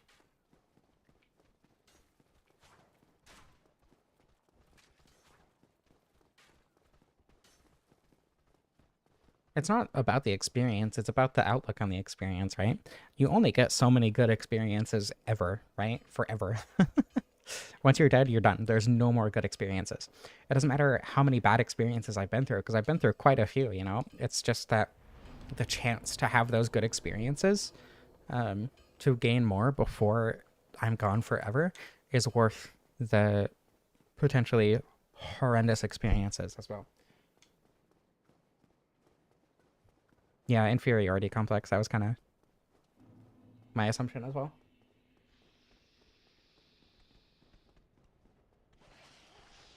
The acceptance of being an astronaut in the worst way, yeah. I think at some point you would go insane, though. Alright, the Giants. Okay, I'm gonna stand here, just in case lightning happens, so I don't get sniped off the ledge.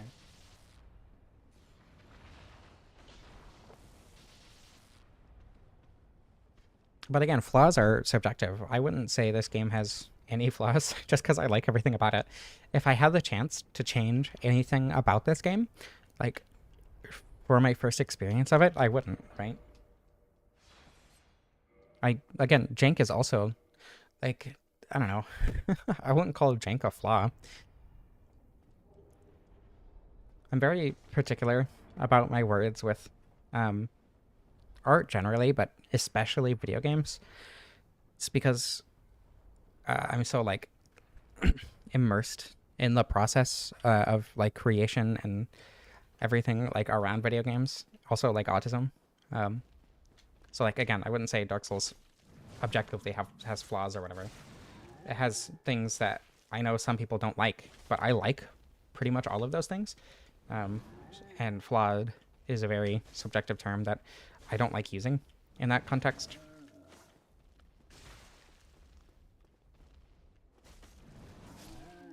Just because clarity of communication, especially about subjective things, is important, in my opinion.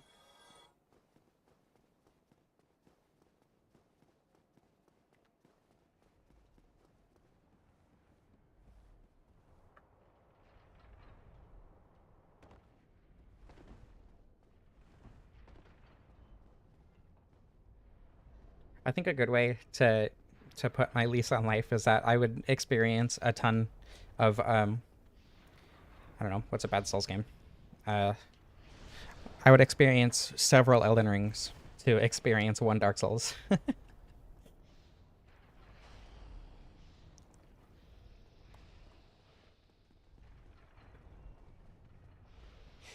No, like, semantically, again, like, ontologically, objectively, it cannot be flawed, right? Because that's not how art works. So, like, if you want to go into semantics and pedantry, then it very much would not be flawed by definition, because something cannot be objectively flawed. But from a subjective point of view, where, you know, you're arguing whether or not something is enjoyable, and if you consider something not enjoyable, then it's a flaw, then Dark Souls is very much flawed in a lot of people's eyes.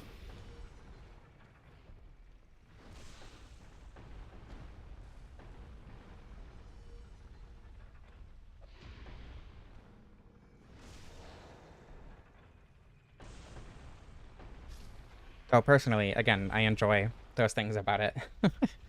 So.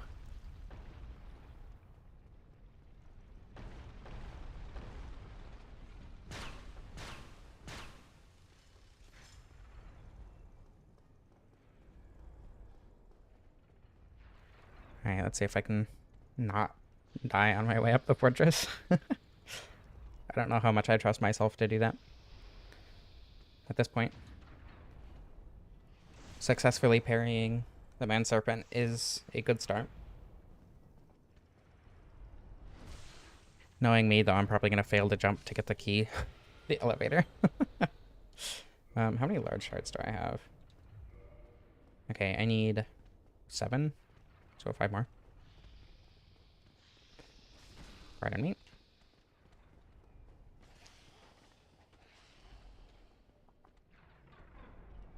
I'm just going to have to buy a few from Crestwall Merchant, but that's fine.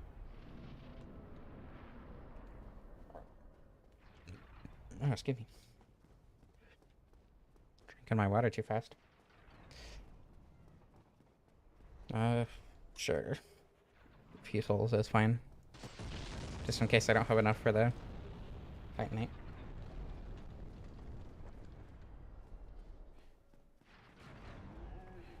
Okay. Whoa, I didn't mess it up. That means I'm gonna mess it up on the way back. Okay, 3 from you.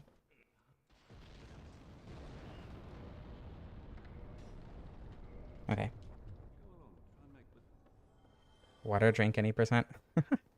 I mean, I do generally drink water pretty fast. I try to do it slowly while I'm streaming, so I don't end up having to go pee in the middle of stream multiple times. I always do, at least once, because progesterone makes me need to pee really bad all the time. But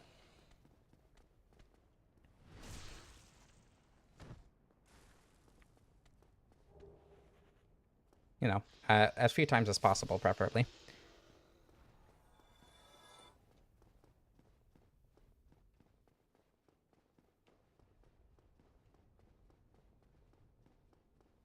Yeah, I mean, flaws is a word that I don't like using. And it's not about whether or not you like it. Like, you can like something that you personally consider flawed, right? And like, I don't know, it's language that I feel like people mire in objectivity when something like this can't be objective. Like, I don't know, what's an example I can think of? The example I always go back to, because it's my favorite, there's a painting called Who's Afraid of Red, Yellow, and Blue. I don't remember who it's by. But it's just a giant canvas with red, yellow, and blue, like, squares on it. Like, giant red, yellow, and blue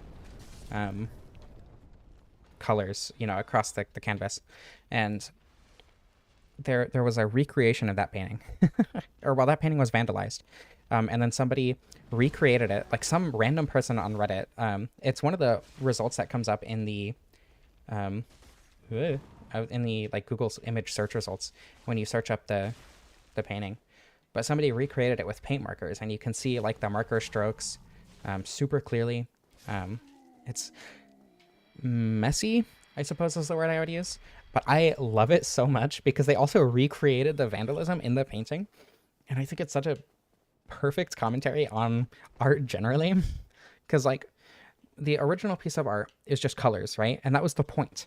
The point was that some people aren't going to see this as art, and that means in this context, that's what the term afraid was for, right? Who's afraid of red, yellow, and blue? Who's incapable of seeing these colors as art? Who's afraid of seeing them as art because it compromises their other visions of art or whatever, right? Like, there's a lot to that. And then somebody recreated that painting because they liked it so much, with their lack. I hate to say lack of technical skill, because again, I love the painting, but like, I think that's the best terminology to use, right? They've recreated it despite their lack of technical skill, and created this facsimile of this piece of art that a lot of people don't consider art. They recreated the vandalism and everything. So like, in that way, you could say the art is quote unquote flawed because you don't like that you can see the brushstrokes. You don't like that, you know, they recreated the vandalism because it compromises the original vision of the artist, or you don't like that the piece of art was actually vandalized, and all that. Like, there's so much to that, right? But I wouldn't say it's flawed. I would say that that is a part of what makes it so incredible and so enjoyable to think about and talk about. So flaw is not a word I would use there. And in the same way with Dark Souls, like, there are parts that people don't like. A lot of people don't like Bed of Chaos. I love Bed of Chaos. It's one of my favorite bosses. Just in general in any game. And that's not, like, that's saying a lot because I love Dark Souls, right? The word flaw would imply negativity, right? So yes, flaws are negative. However, flaws do not exist objectively. They are subjective takes on art.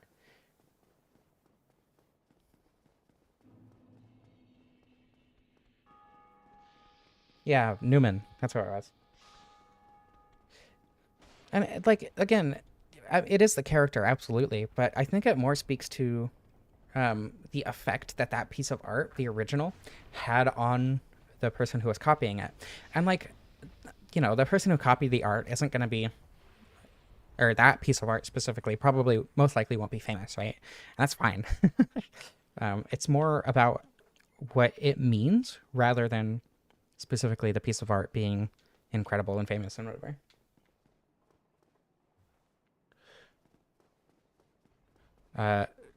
Enjoying things. My purpose for living is being happy. I enjoy living.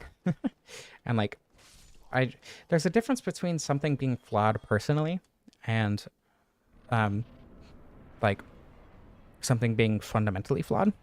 And, like, I don't know, Elden Ring, for instance. I personally consider Elden Ring flawed because some of the bosses are just trial and error. The only way to learn them is via trial and error. And that's fine. I don't think that's a negative. That's just something that I don't personally like. And to that end, if it were going for the exact same thing as Dark Souls 1, you know, calculated, careful gameplay, then it is fundamentally flawed for that goal. But that doesn't mean that it can't be fun, and that doesn't mean that it is actually fundamentally flawed. It's just something that sets it apart from another game.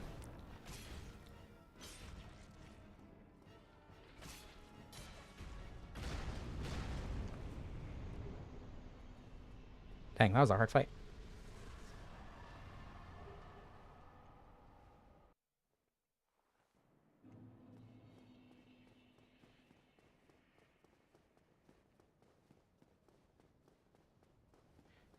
Okay. Ornstein and Smough shouldn't be too bad. And we can go and get the armor and the shield, hopefully.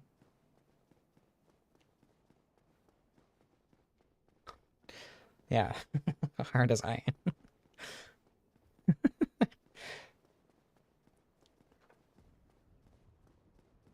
Perfection is subjective.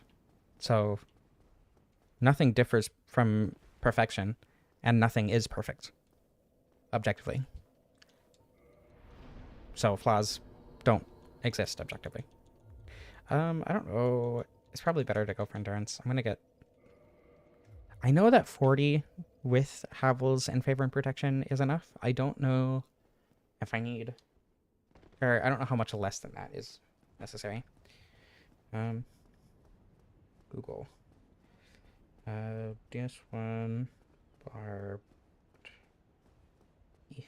Is it Armor of Thorns? Yeah, Thorns set. There it is. It weighs... The wiki doesn't say. Hold on. Math time. 4.1. Okay, 14, 20, about 26. Plus the sword is 3. So it's going to be about 30 something. 31, 32. So I'm going to need 120 equip load ish. Okay, so I should be good now, actually. And if not, I can just put one more level into it later once I get the armor. Good morning, Krista. Nothing is objectively perfect. We've been over this. Perfection isn't real. Perfection can't be boring if it isn't real. Like, if you personally find something perfect, like, I don't know, I would consider Dark Souls, in my opinion, to be perfect. It is exactly what I want from this game, right? I wouldn't change anything about this game to my taste. So in that way, Dark Souls is perfect to me. But I don't find it boring. I revel in that. I find it fascinating, and I want to understand why I have the opinion on it that I do, right?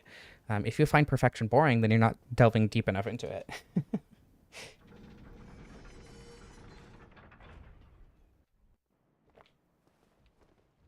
Sleep is good for you. That is a good point. Oop. I stopped looking at the screen. Is me not looking at the screen occasionally when playing the video game a flaw? Or does it add character? You know?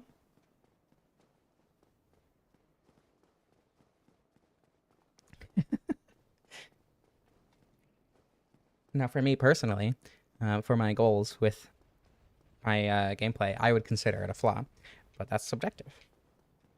According to Krista, it's not a flaw. I should have rolled. I was gonna roll and then I forgot.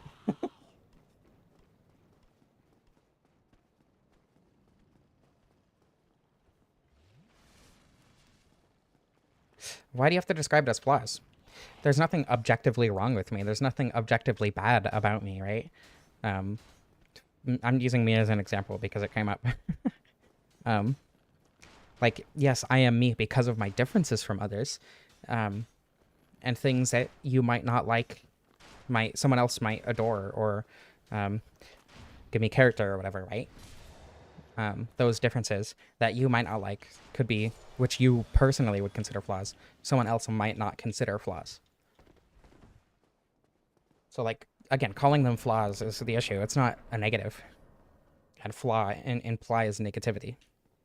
So, like, differences is a much, much better word to use.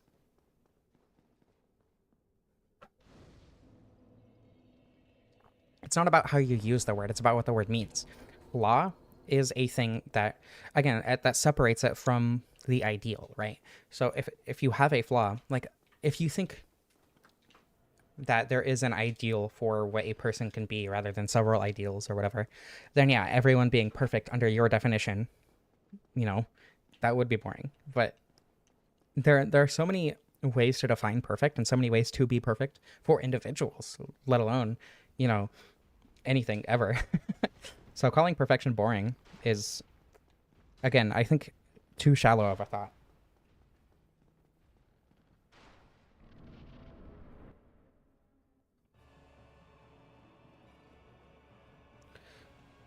I like floss. I hate flossing because I have ADHD. Oh, that was risky. That was very, very greedy and unnecessary.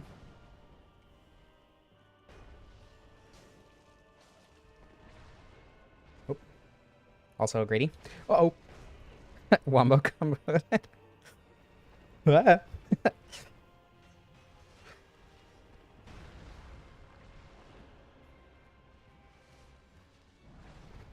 Now, like, is this a flawed Ornstein and Smough fight because I got hit? Or is it a perfect Ornstein and Smough fight because it represents the fight in a way that a hitless fight wouldn't, right?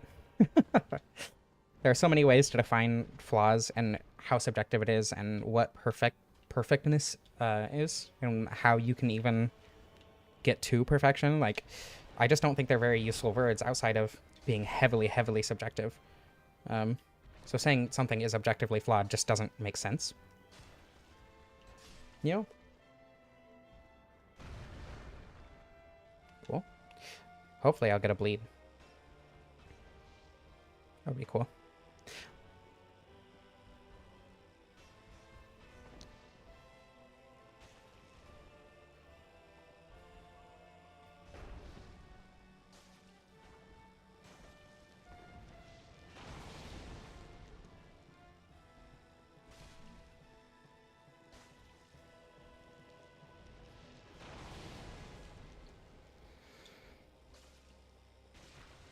Hey, bleed. That wasn't as dramatic as I was hoping it would be. But it did happen. Hey, bleed.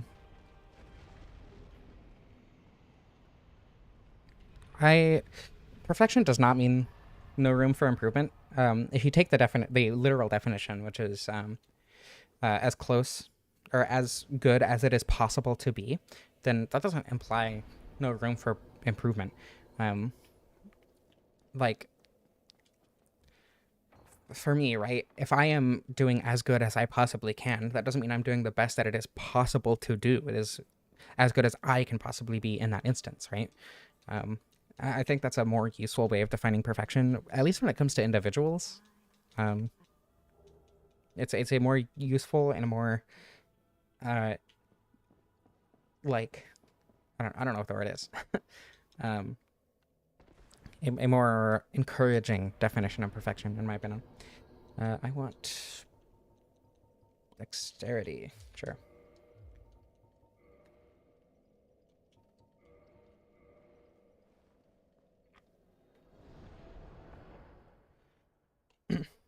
Also, under that definition, art cannot be perfect, even subjectively, because the individual has a lot to do with art. Like the individual viewer um, incorporates their experience into the art. Uh, and if that cannot be improved, if your experience of the art can't be improved, or well, it always can be. So like, again, I don't think that's a very useful definition. Rampton Kingseeker. Smough isn't perfect. He just has armor that conforms to his toes, which is arguably worse. Probably a lot more uncomfortable as well.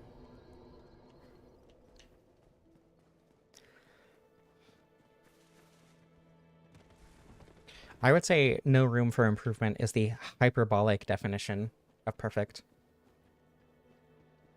Like, I don't know. When someone says like, oh, well, I'm trying to come up with an example. Um, like, oh, a lunch date with my partner at that, that sounds perfect. Like they're using that hyperbolically, um, to say that they would enjoy it a lot. Where, you know, I think using no room for improvement for that definition as specifically hyperbolic makes sense.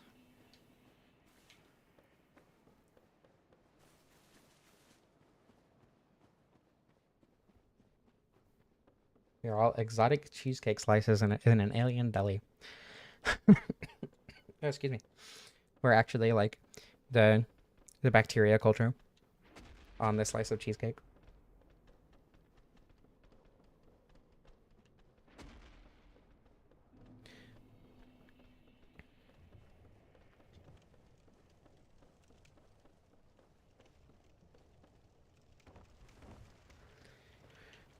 Speaking of bacteria, I made yogurt, Greek yogurt. It's straining in the sink right now. It's really easy, like shockingly easy. You just put the yogurt in some pasteurized milk. You just kind of leave it for a couple days. Um, it worked, and I have yogurt now for a lot cheaper than it costs to buy yogurt. It's like, I don't know, $2 for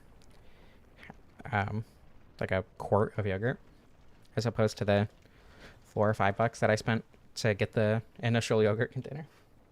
Yeah, Greek yogurt is perfect. I agree. My personal favorite yogurt.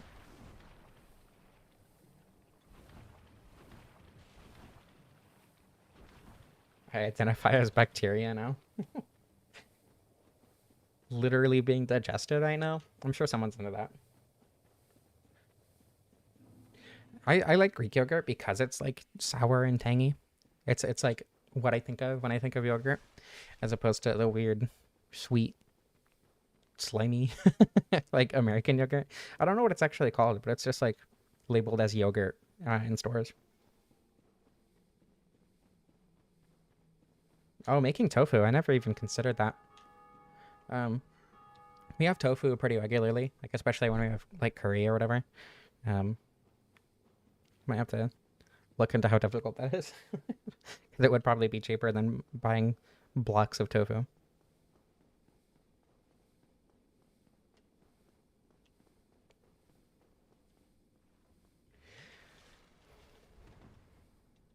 I don't like the texture of skyr. It feels dry, I guess is the way I would put it. It's like when you drink like cranberry juice and it leaves your mouth feeling dry. Skyr does the same thing for me. I am going to use the restroom real quick. I will be right back.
Cranberry is good for your kidneys. I don't know. I drink a lot of water. Isn't that good for my kidneys? Yeah, Greek yogurt. I don't know. The texture is good, but I mostly like it for the taste. I prefer the texture of American yogurt or whatever the actual name is, but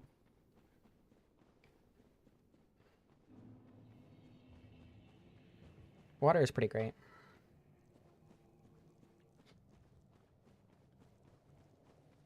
All right, have a good night, Krista. Thank you for joining while you could. Sleep well.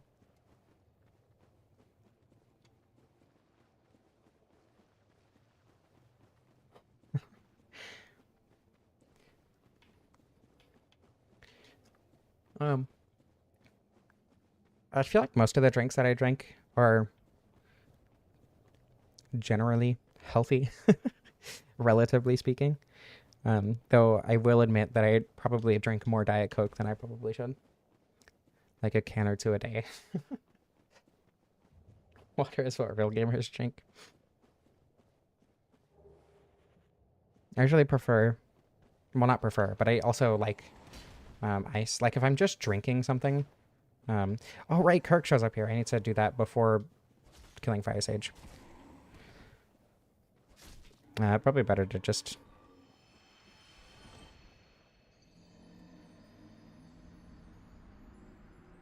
an open relationship with lemonade. um, Brain? It's in there somewhere. When I'm just like drinking something to like drink something with flavor, I'll prefer like Mio or like ice, especially. I love ice. Not the cubes, but sparkling ice. The flavored drink. It's really, really good. Jeez. The lemon lime is probably my favorite. It's just like Sprite, but good.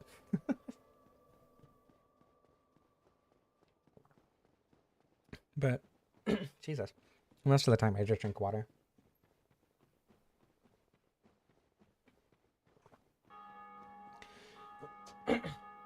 I drink caffeine before I stream, and that's kind of it. I actually don't know the exact amount, but one serving of this like caffeine Mio is about 90 milligrams, I think.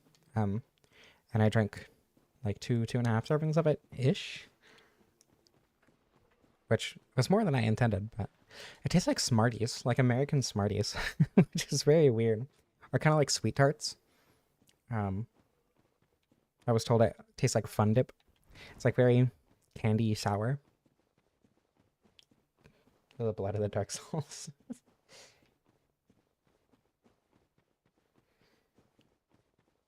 Yeah, it's basically just soda, but less sugar. The flavor is less intense as well. I don't like most sodas because the flavor is too intense. Or if I do drink it, it's like, I don't know. Like I don't drink root beer very often because the flavor is too much kind of thing. Alright, Kirk should invade soon.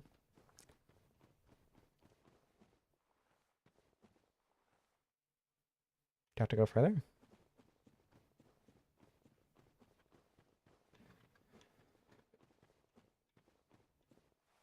Hello?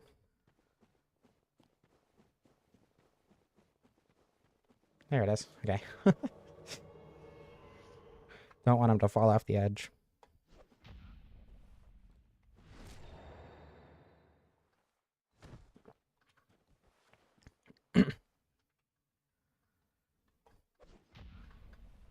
Very difficult Kirk fight.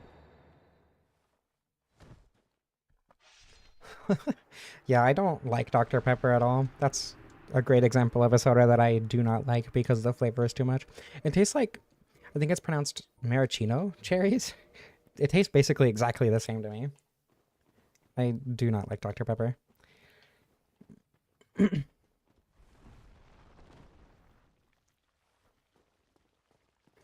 Taco Peppy.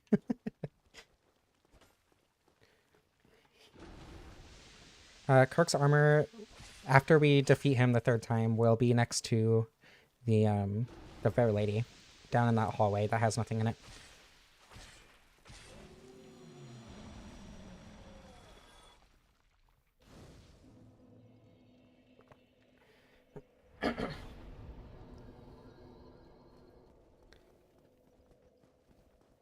Yeah, someone to buy the Dr. Pepper. I don't like normal um Coca-Cola. Or yeah, Coke brand Coca-Cola, but I do really like Diet Coke. um the aspartame does it for me, I guess. I usually like sucralose, but I don't like Coke Zero. I don't know why.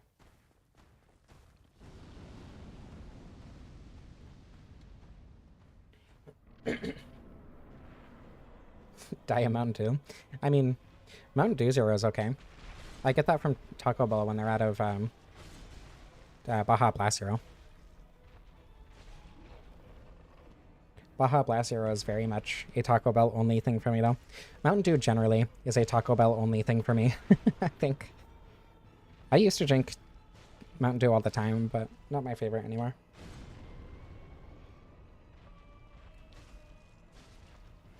Here we go.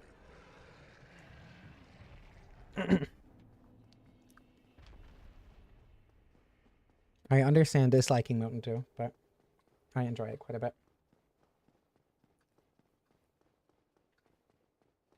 I can't believe you just said that. Throat sage.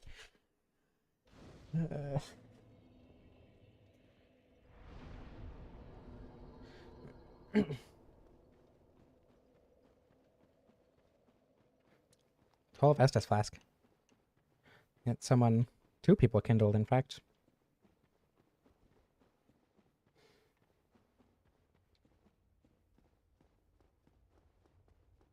Mountain Dew Zero tastes very, very similar to Mountain Dew. More than, like, Diet. Or is it the other way around with Mountain Dew? I actually don't remember. Is there a Diet Mountain Dew that isn't Mountain Dew Zero? I might be thinking of something else.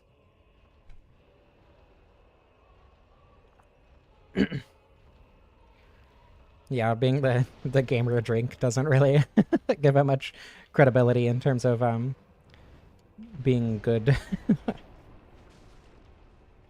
No, that's fine. Everything's fine.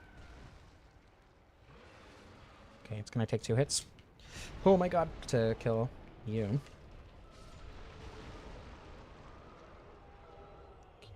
Okay, ring. Eesh. Okay, and I still fast roll, which is good.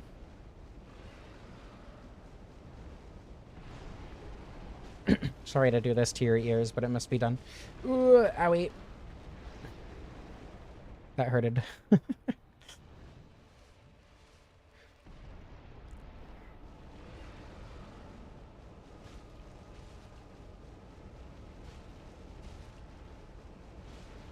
Hey, it bled. I'm pretty sure. Incredibly difficult boss.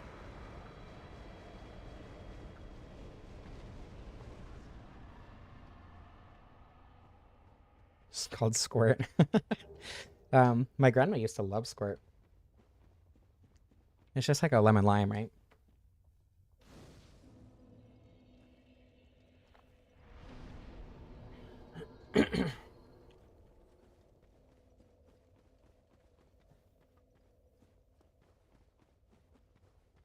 A dirty blaster? That sounds awful. That does not sound appealing to drink at all.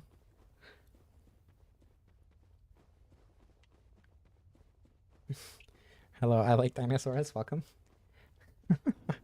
Unfortunately, I didn't get the dinosaur autism, so I don't really know what my favorite dinosaur is. Oh my god, Krista. She's my grandma. Not as bad as Anthony saying that I'm a younger, hotter version of my grandma, but...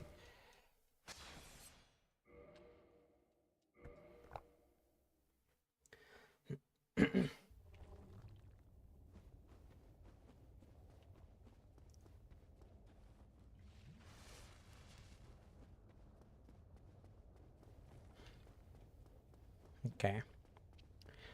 I'm glad I didn't die to the dragon butt. Oh, speaking of dragon butts, it was probably a bit overkill. But in my mod, I made every single one guaranteed to drop a dragon scale. So if you're playing my mod and decide you want to use a dragon weapon, there you go.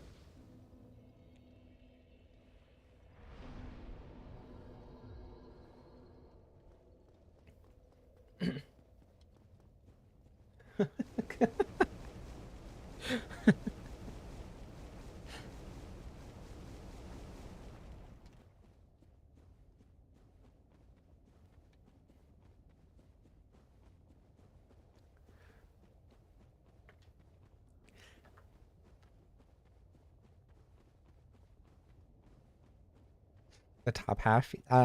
Unfortunately, I'm not sure how I would go about doing that. I'd probably just have to create an entirely new enemy, and that would involve animating and giving it hitboxes and everything, which is very much something that I do not have the skill set to do.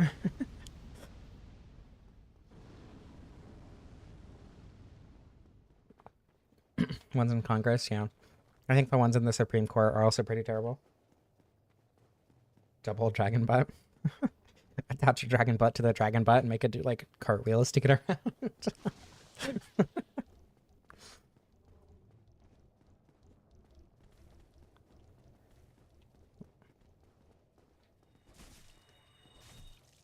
All right, Kirk.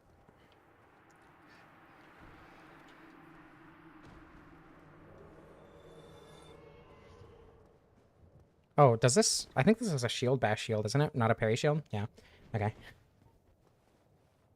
Almost tried to parry with the non-parry shield.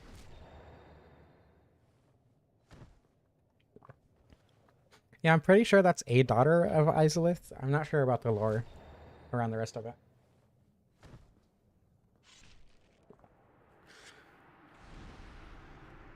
Okay. I think I'm going to... No, that's a long run. But I have so many souls. I'm gonna go ahead and use my souls. I'm gonna get a couple more levels in endurance just in case. Like, that should be fine, probably. Okay.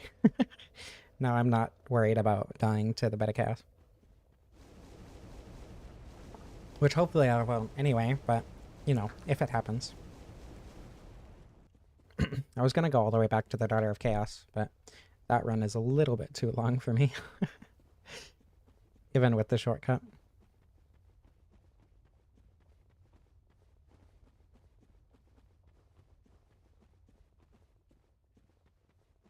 In 3 minutes. Have I played Hollow Knight? I have indeed played Hollow Knight. It's fun. And that is the extent of my opinions on it.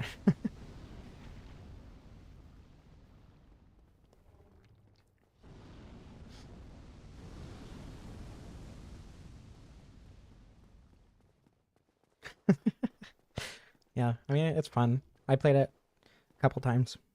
I tried to 100% it. Didn't get anywhere close. It was fun.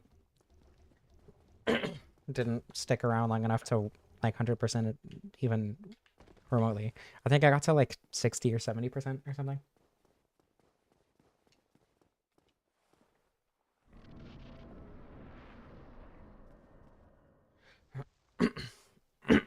Jeez. Oh my goodness. I'm drinking water. I don't understand.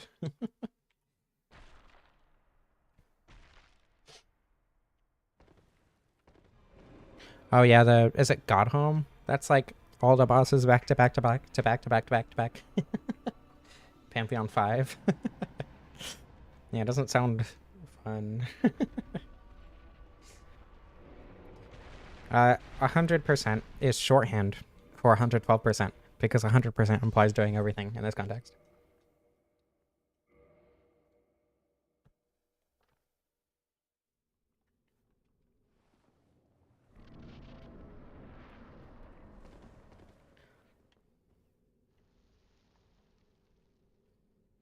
Yeah, Pantheon seems like it would be incredibly unfun for me. Very long, very tedious. Because, like, you have a ton of incredibly easy fights back to back to back to back to back, and then you get to the one hard fight, die, and have to do them all again. Not exactly something that I would be too keen on, personally. Deathless runs in general are like that for me. Or even, like, hitless runs or anything like that.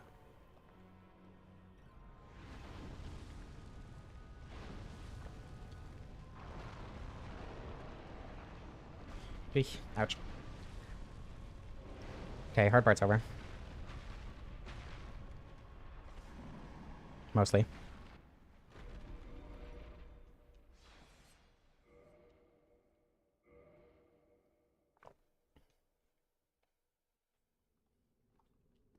I like doing individual bosses hitless, but when it's like back to back, it's just not fun to me.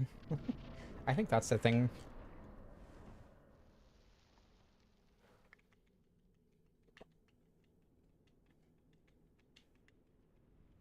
Dancing.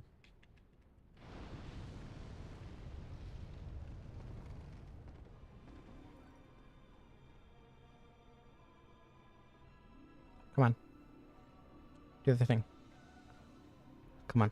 There you go.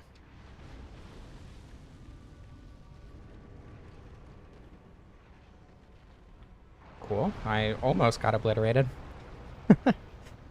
Don't get bearded. Should be good. Oh my god! Should be good.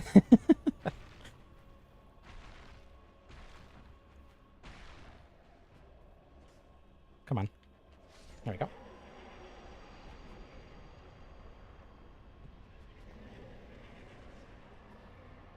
I mean, I've done Bed of Chaos hitless without quitting out. It's just, I don't know. You run back along a narrow ledge and press the dodge button a couple times. It just saves time to not do it, so I don't, especially on stream. Yeah, Vitality is probably a good idea. And then Daughter of Chaos for the armor.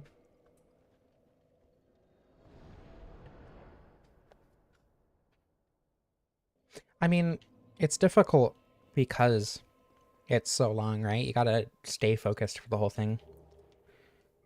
And I see why people like that. It's just not for me. Okay, Hebbles, and that should be? No, not quite.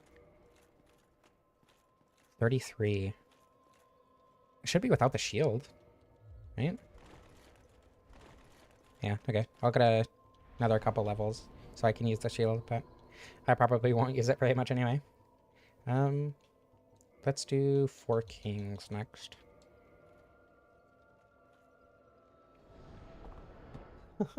Yeah, I mean, doing Better Chaos hitless without quitting out with the bow makes it vastly easier. I've never actually done the firebomb strat, but like when you stand on the ledge where you can't get hit and press the bow button a couple times, it makes it a lot easier.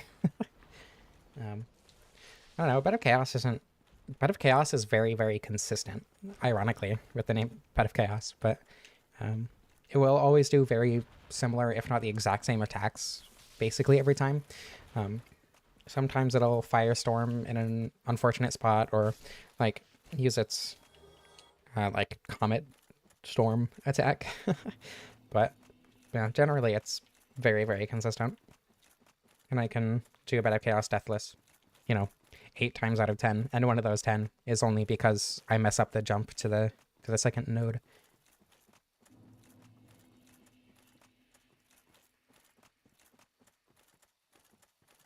I should learn the firebomb strat though.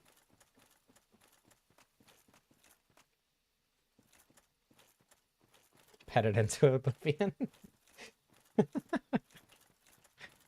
I don't know, that doesn't sound like that bad of a fate.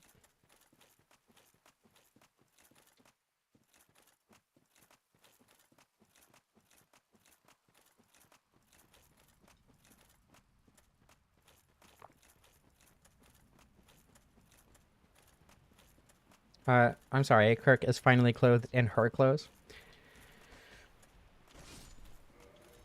Like, very clearly. Kirk 2.0, more specifically.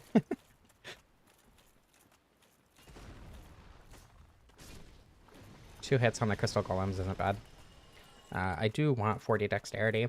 I don't know how good this armor is. Okay, it's fine. That probably would have one-shot me if I was naked, so.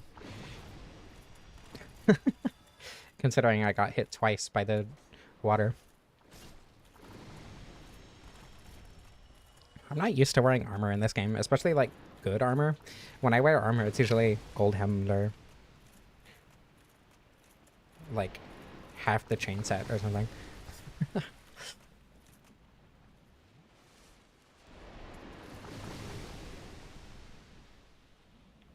The prickly bitch I aspire to be. Yeah, truly.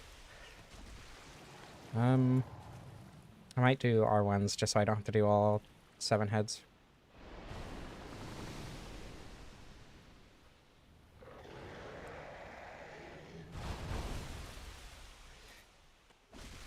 Never mind. I mean, that's why I took the shield off, so I can fast roll while still wearing the armor.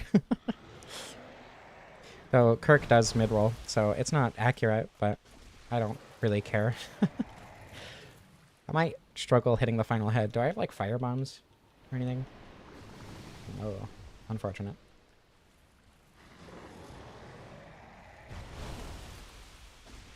Oops.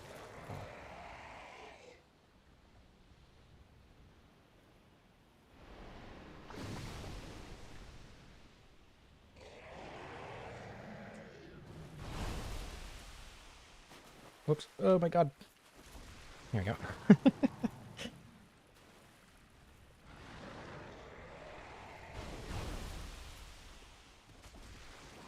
Okay.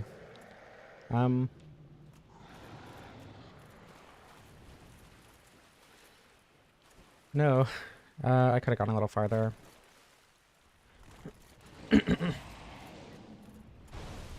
I don't think I'm going to be able to reach that one. Maybe I could have, but I'm a coward.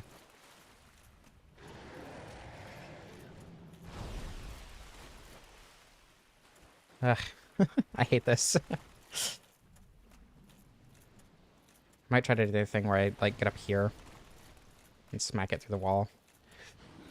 Wow, that was close. Hey, there we go.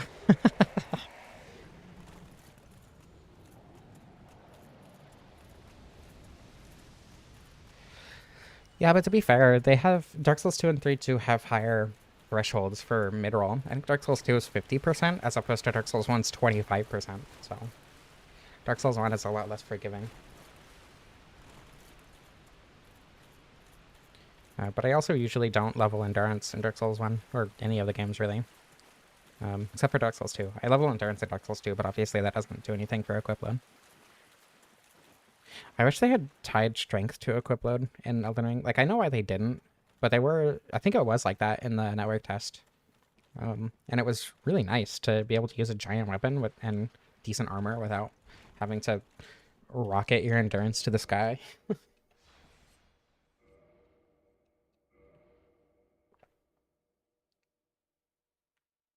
Yeah, Dark Souls 1 is 25%, and I think Dark Souls 2 and 3 are both 50%.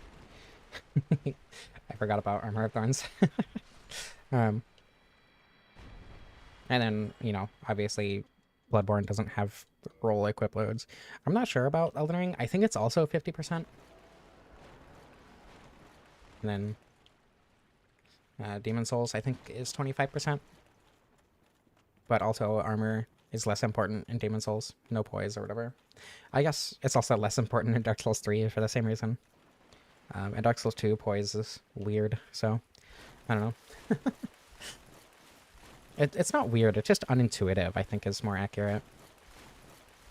Unintuitive relative to Dark Souls 1 poise.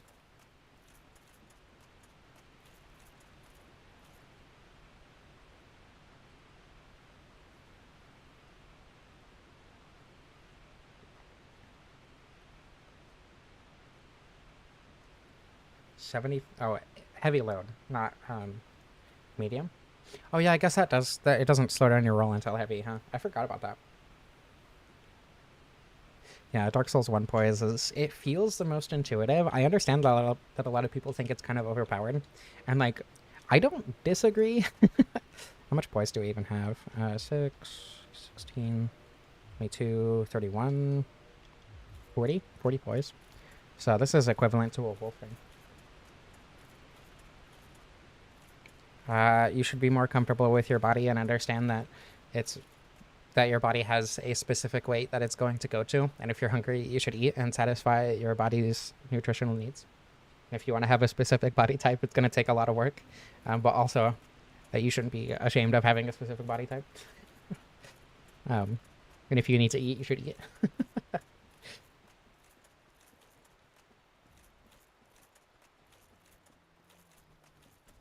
Not hungry, just bored. Drink water. That helps me. Like if I am munchy, but because I'm bored, drinking water usually reduces the cravings, at least a little bit.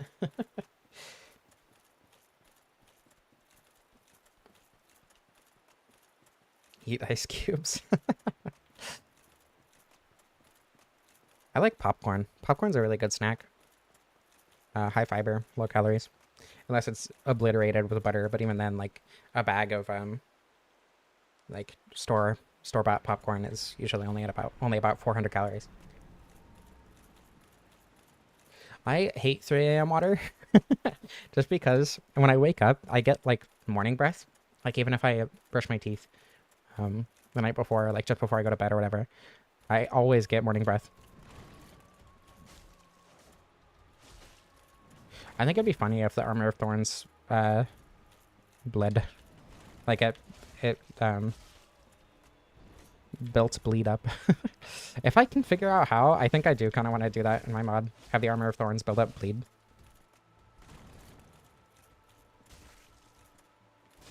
Hey, there's a bleed. I'm surprised she's not limping yet. Oh my god, poise. I forgot. Okay, she should be limping now. Yeah. Unfortunate.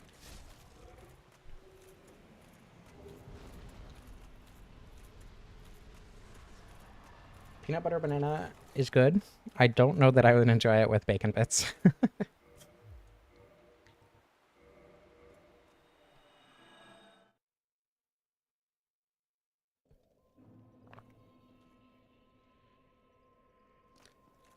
Okay, vitality. Yeah, vitality. Just a bit more. I'll probably get to 20 and then put the rest into dexterity. Duke's Archives. I forgot I haven't fought 4 kings yet. Unfortunate, followed by dog murder indeed.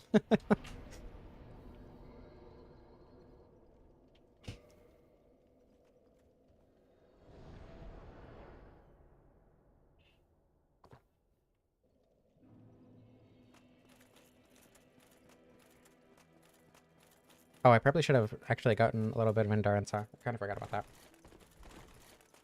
I mean, tap water is terrible depending on where you're at. In Eastern Oregon, or I stayed in Eastern Oregon for a little bit, for like a church summer camp when I was younger.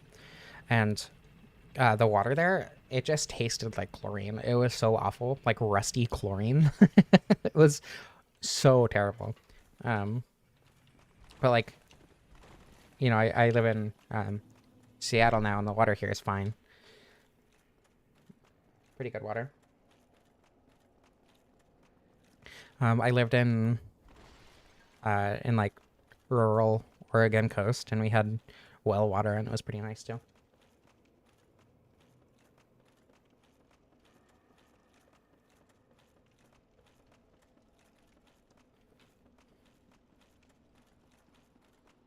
Cloudy, chlorinated, and so full of iron it could cure anemia. Yeah. Oh, I'm gonna have to take off Havel's. I don't know. I'll probably just take off some of the armor.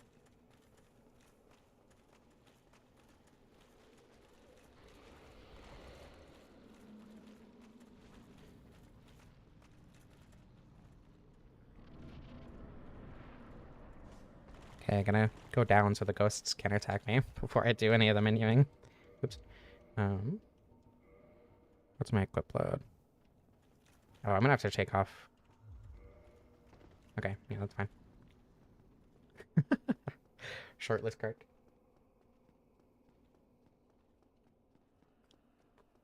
Sexy party Kirk.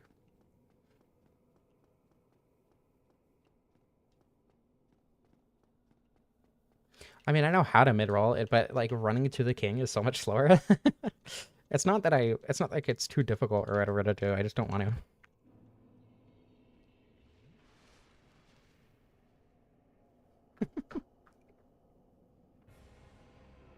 Nope, I went the wrong way. Unfortunate.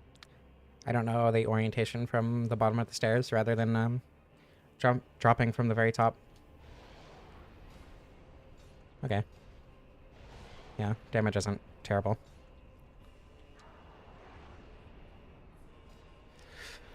Oops. Skill issue on my part. Uh-oh. Having this much endurance is so weird. Having, like, actual stamina instead of having to do a ton of stamina management. Oh my god. Oh my god! Hey there. Hey, stop! No! Oh my god. Stop it. Okay, where's the other one? I can't see it.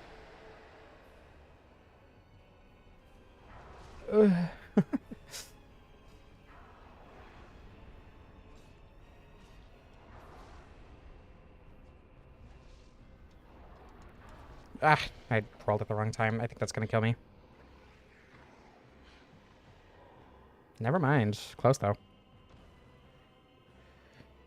Gotten very unlucky with these attacks. Is the main problem.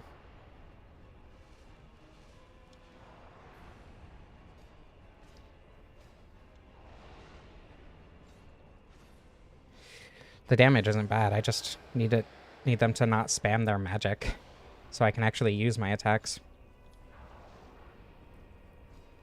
But the chip damage from the Thorn Armor is definitely super helpful.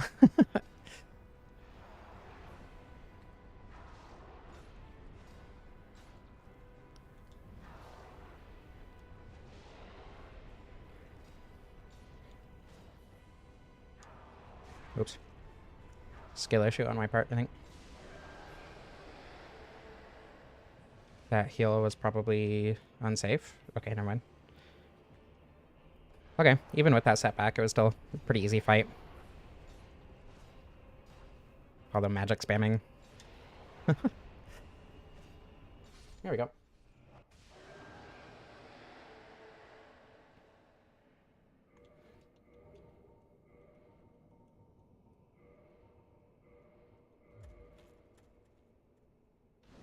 RTSR. Yeah, no, I'd rather keep the Ring of Favor and Protection rather than have an easier time with one boss. But I appreciate the suggestion. I need, like, 140, maybe? Something like that. Yeah. I don't know. I'll figure it out.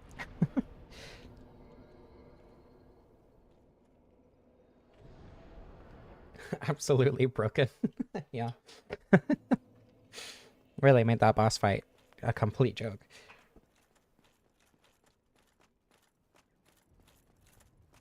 Yeah, RTSR in Dark Souls 3 is underwhelming.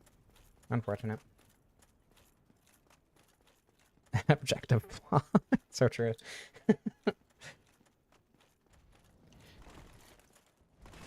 13 damage with the full set. Well, it did 20 to the Dark Wraith, so I don't know. It's broken for some enemies.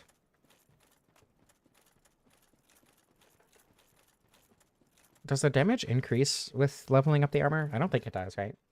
I'm like 90% sure it doesn't, but I could just be remembering completely incorrectly. Jesus. I know words. The big numbers. Oh my god. Everything's fine. That was scary. I don't know if the thorns do object damage. That's a good question. I will try it.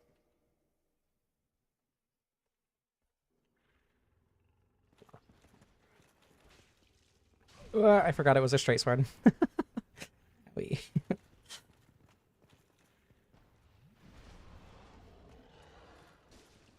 Oh, strong attacks also bounce.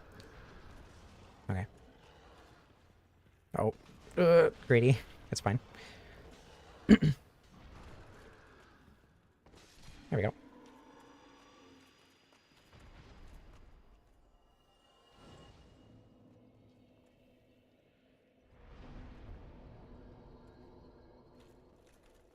Actually, this takes... Okay. Thorns do not do object damage, it turns out.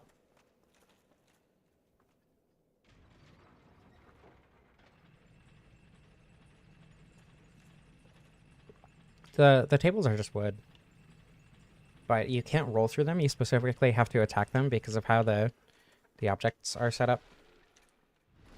For whatever reason. I don't know why specifically the Duke's Archive tables. There are a lot of objects that you need to attack to break, but if I remember correctly, like the Butcher's table you can roll through. I guess that's like a decrepit table that the Butcher has been wailing on for God knows how long, but so probably a bad example, but you know what I mean.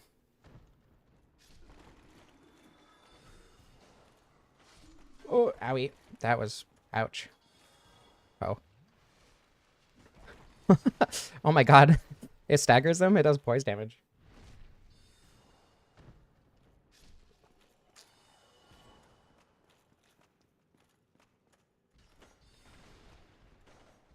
Please don't call the crystals that. Like, the product of that is fine, but like, those specific words used to describe it.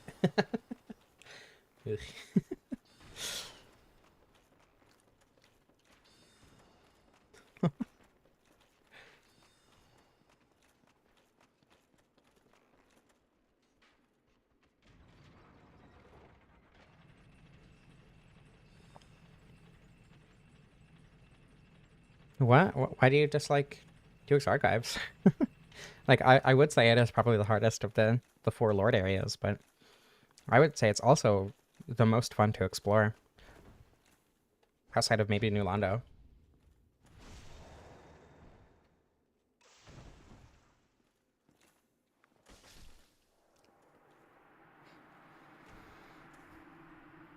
Pardon me? Thank you.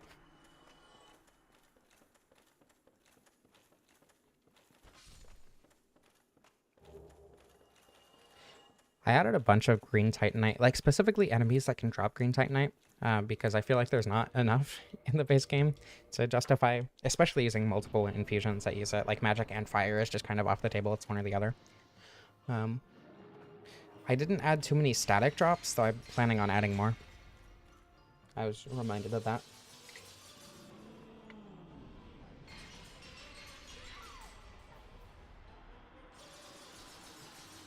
Hogwarts staircase confuses your brain.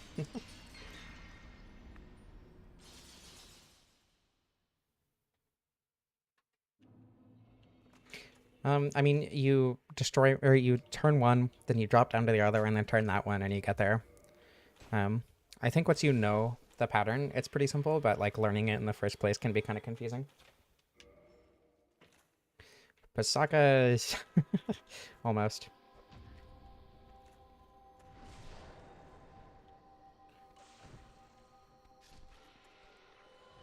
I want to deal with these guys sooner rather than later.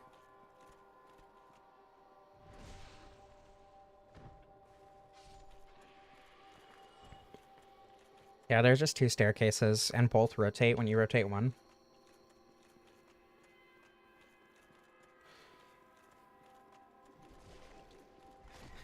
Okay, an attack and a roll takes them out.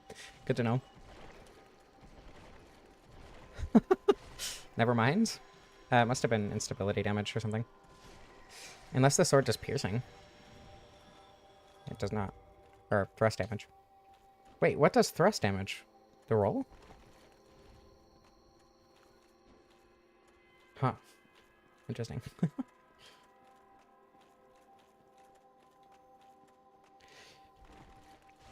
I think sacrificing a little sleep is okay for the Pasakas. That's the exception. Okay.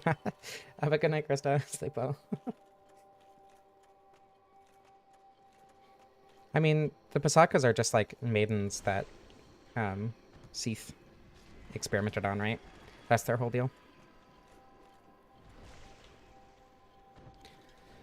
Yeah, pretty much everyone who watches my streams regularly also loves them.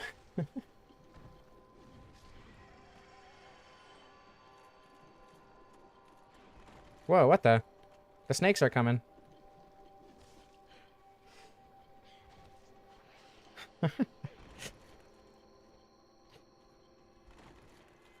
Okay.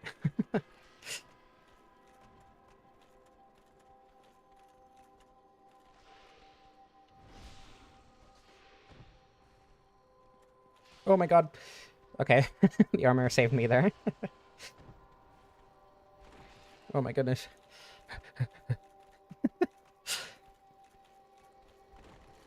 Oh my god. And give me an opportunity to heal, please. There we go. Okay, we're good. There we go.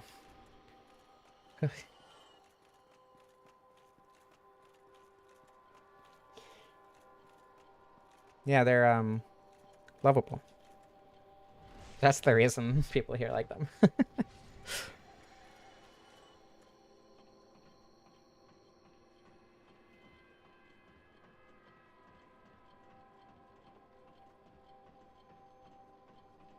Best to work. Izalith is your favorite? What makes Izalith your favorite? Out of curiosity. Is it just like the vibes?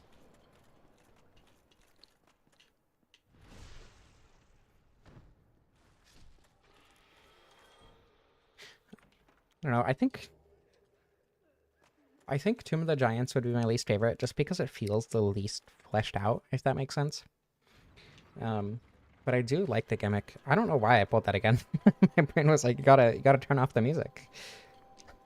Okay.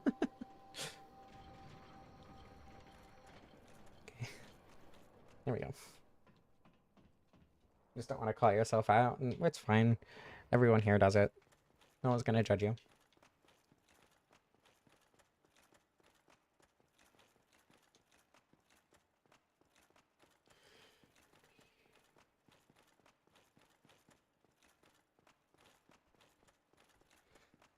I don't know.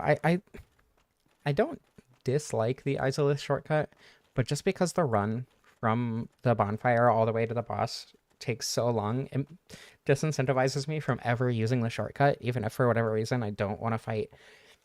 Just give me the centipede demon.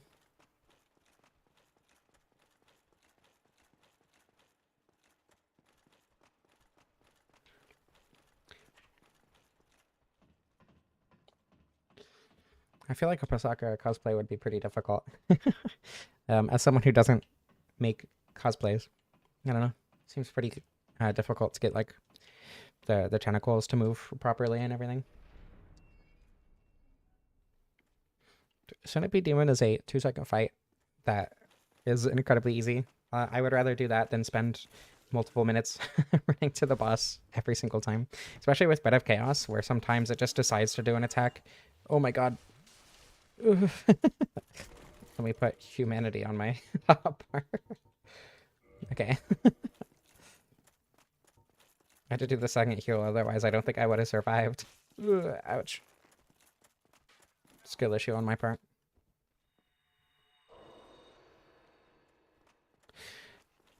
I don't know, I feel like you could use strings or whatever to make the tentacles stay above the ground, right?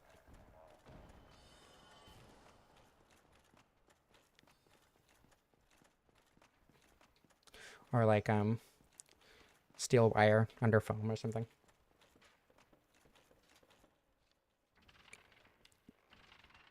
I don't know. Again, I don't make cosplays, but I feel like there's a way to do it where they wouldn't drag.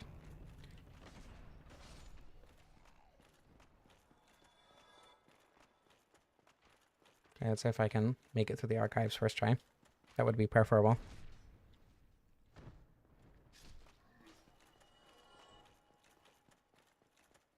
For my mod, I want to give Seath a bleed weakness so that he isn't such a slog to fight. Oh, there he goes.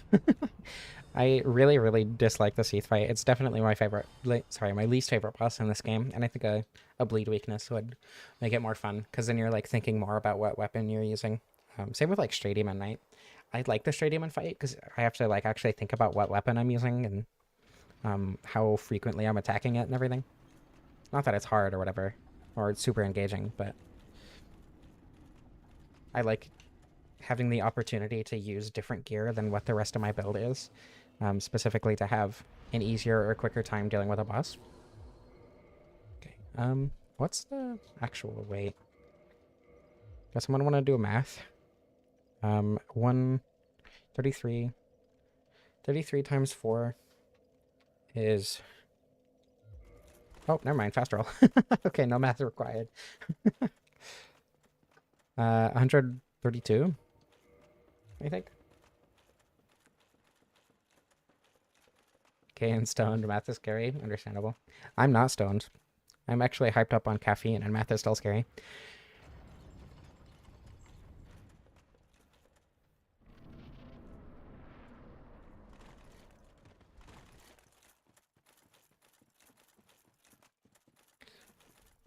Seath is just boring. I don't know. You back up, wait for him to do a crystal beam attack, you run into a couple attacks, run away. Wait for him to do a crystal beam attack, run into a couple attacks over and over and over. And it's just not engaging. Oop. So, like, regardless of how short the fight is, what? What? Why did the menu do that? It just closed twice automatically. I'm confused. I swear I didn't press the button to close it. Okay, strange. My finger might have slipped and I might have pressed B instead of A. I don't know.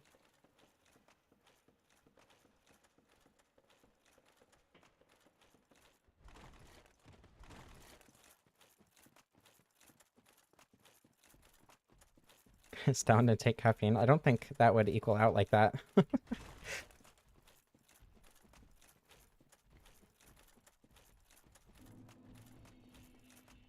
In fact, I'm pretty sure that would impair you cognitively even more.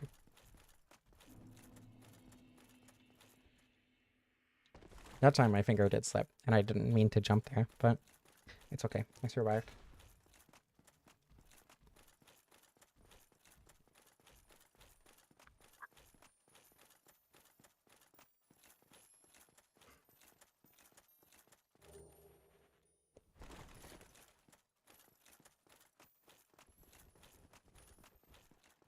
Technically is? What do you mean technically? Implying that the lore does in fact imply that it is Goon Cave.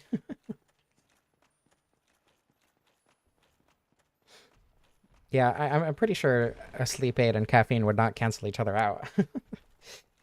Caffeine inhibits you from feeling tired, but I'm pretty sure there are other ways to make you feel tired than specifically the one that caffeine inhibits.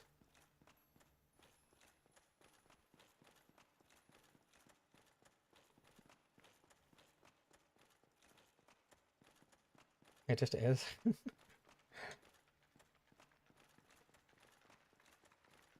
It's canon. It's always been canon. Okay, go away. Ugh.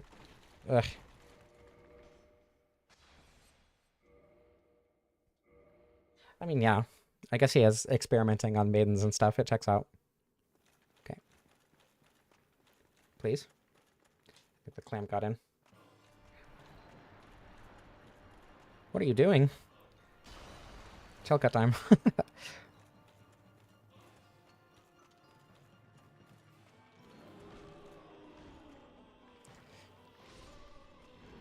Ah. I forgot how non-threatening the clams are. If you just, like, go to the side, they're incredibly easy, but Seath can really mess with that.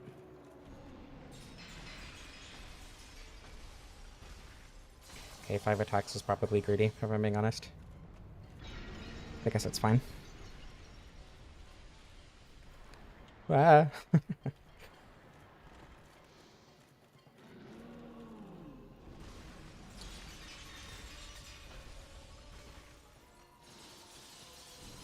Okay.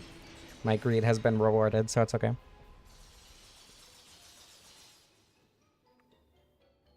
Seath could use a towel. No. He wouldn't do that.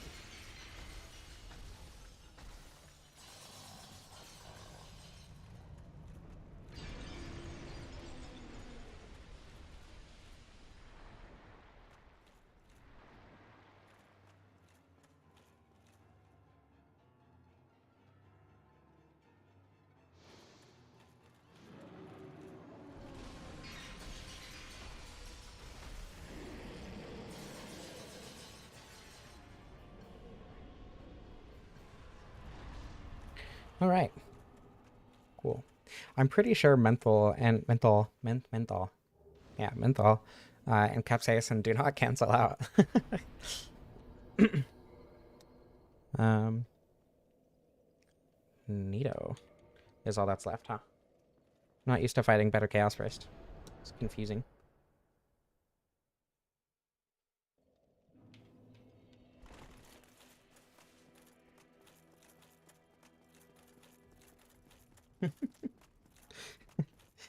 He gooned his last goon. Really? Yeah. Yeah. I kind of figured they would be pretty terrible together.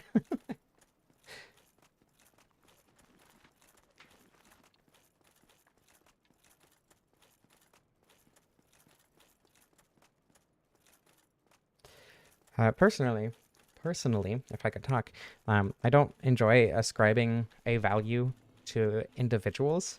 Um, like, I don't know, saying someone is a good artist means that I like their art rather than I like them and what they do, kind of thing, for me. So, I don't tend to like individual artists as much as I do their art generally.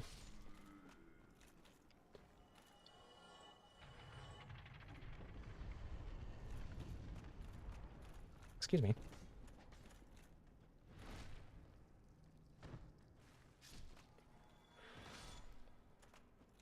There we go.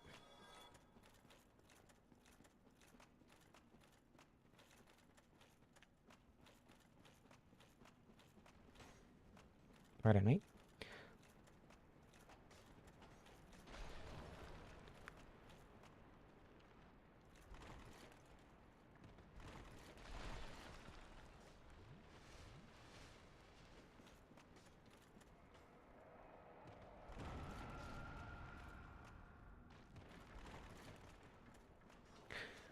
I mean, like, I think individuals can do cool things, right? Like, I understand specifically liking an artist, but um, I don't know. Like, if I'm not personally engaged with an artist, like, yeah, I have a hard time recommending the artist as opposed to the art.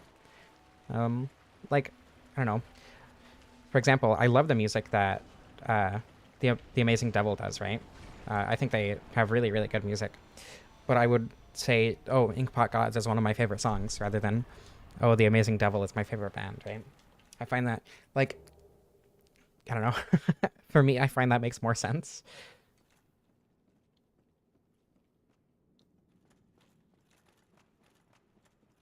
Um, and for how I enjoy art, especially. So, I don't know.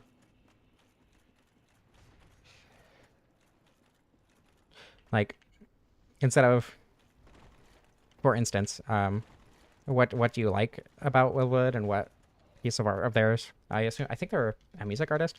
Um, but like which piece do you think represents what you like about them most and why do you like it and what's the best way to enjoy that or whatever? Peppermints, ghost pepper, Benadryl, and a strong energy drink. Don't do that. Don't do that. Absolutely do not do that. Catacombs are probably the level that I know the least. I confused myself. There we go. I don't know. I'm really bad at navigating the catacombs. Also, Tomb of the Giants. I know Tomb of the Giants significantly better now than I did before. Like, I'm pretty sure I can just drop to the left right here, and that'll take me basically straight to the bonfire. But I don't know that for sure, so I'm not going to do it.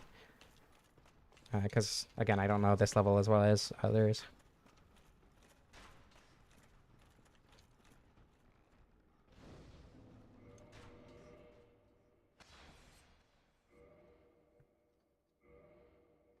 Yeah, I find it hard to get invested in artists generally, again, unless I'm, like, personally engaged with them. Um, like, you know, uh, who's a good example? Spelunker and Aurora. Like, I would recommend them because I know them personally, right? They're friends of mine, and I know they make quality videos, and my audience might like them. but or like even to individuals, like, oh yeah, I know this person and they make cool art, as opposed to, again, I guess the Amazing Devil is a good example. Like, oh, this artist makes good art. Like, I guess they do, but also listen to Inkpot Gods, listen to The Horror in the Wild, listen to, um, you know, Battle Cries. Those are good songs by an artist who happens to make good songs.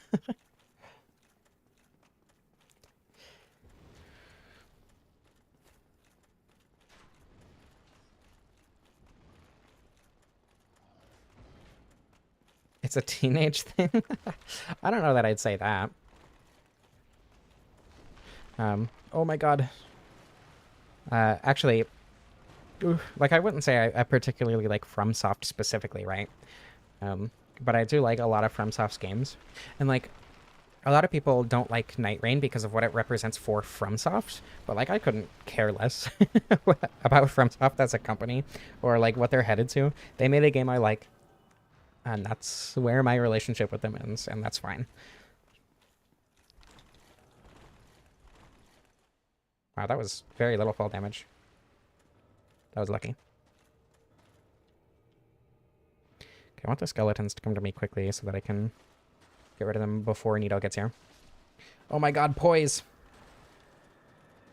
I almost didn't hear that scream. That was really quiet for some reason. Okay.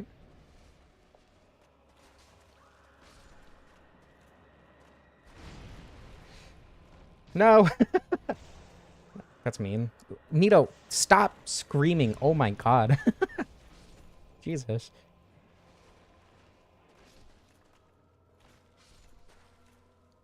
Okay.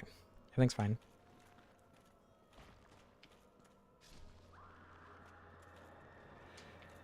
Oop.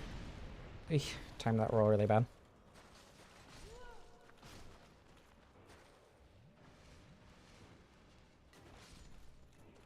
Okay, everything's fine.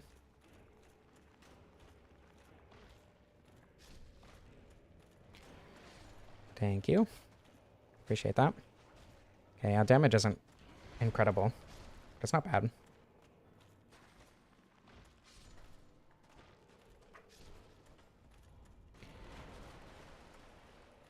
Okay, I just need to pay attention, and I think I'll be okay.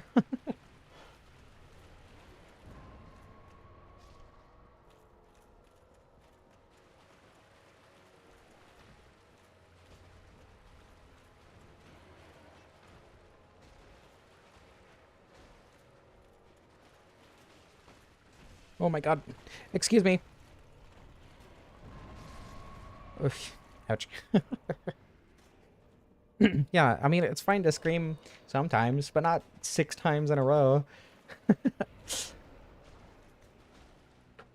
When you're screaming constantly, it gets annoying, you know? There we go. First try. Wow, poise makes Nito so much easier.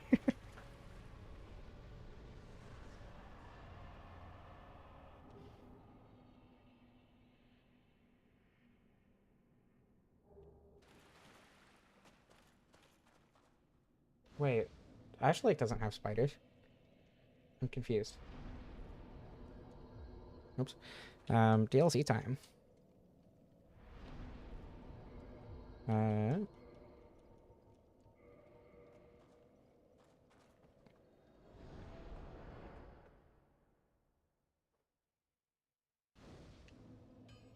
Melatonin is definitely not a placebo from experience. It very much is not a placebo. Yeah, time for my favorite boss, and it's going to die instantly, which is unfortunate. I'm definitely going to buff its health quite a bit. Maybe not, I don't know. I'm considering double, but I don't know how much that actually is. I am definitely going to buff its health significantly, though.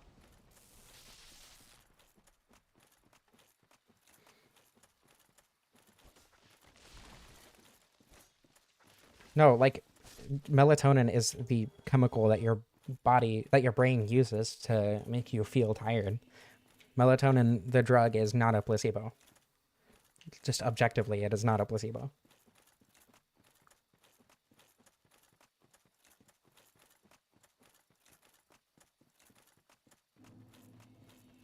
Toxic tail.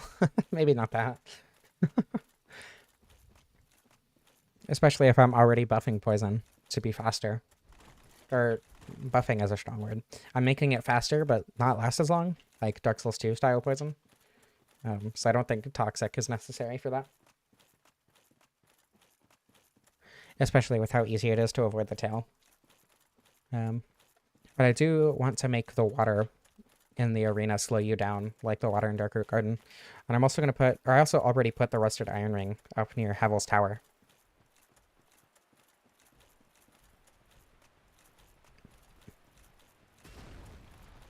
Yeah, flavored medicine isn't my favorite either.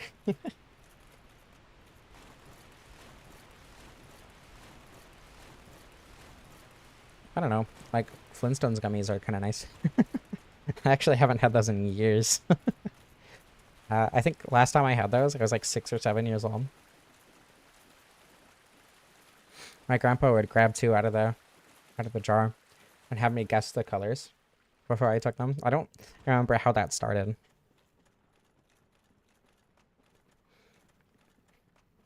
Yeah, I like... what's the pink one? The... Why can't I remember? the pink drink. The medicine. That's like for your stomach. Judeo-Christian hell. I agree completely. That is a good take. Yeah, Pepto-Bismol. I don't think that's a bad flavor, but it is very polarizing. I haven't taken Pepto in a long time, though.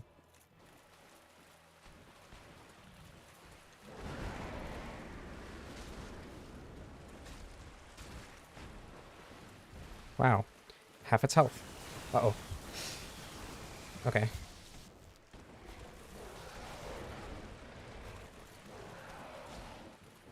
I need to heal. Do I need to heal? It can bleed. I did not need to heal. Oh my god. Okay, yeah, definitely need to buff its health at least a little bit.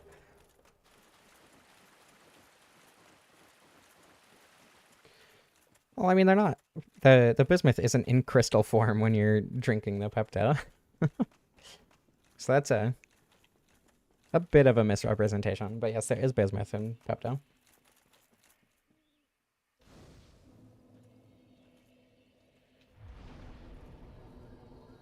It's a very interesting flavor, very intense. Also, we're coming on 3 hours. Jeez. Yeah, okay.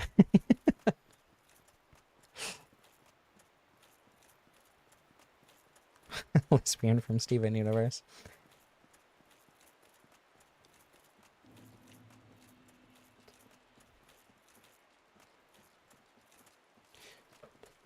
I never liked Bismuth. Like, I get it. I understand her character motivations, and I don't think she's a bad character. But, like, even when you, like, actually get to know her, I don't like her character. And I don't know why. I just don't find her appealing as a character.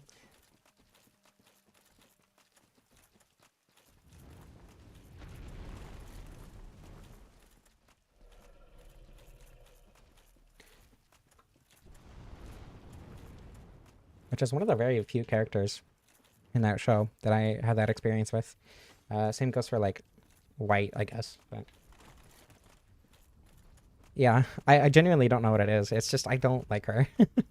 I don't dislike her. And, like, again, I don't think she's, like, a bad character or whatever, or hate her because she hated Steven at first or whatever. But, like, I don't know. She's just not an interesting character to me. I'm gonna be honest. I tried to rewatch it recently, and the first 2 episodes are rough, but it gets really good. I really like most of the show.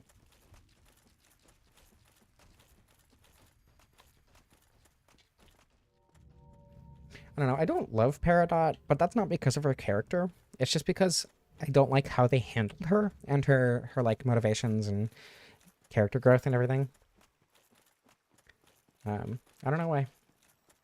Lapis is kind of the same for me. I don't like how cynical she gets. Like, it makes sense that she starts off cynical, but then she just kind of stays like that. It doesn't feel like her character grows in the way I would expect it to. Or in the way that would make her an interesting character to me, rather. But, I don't know.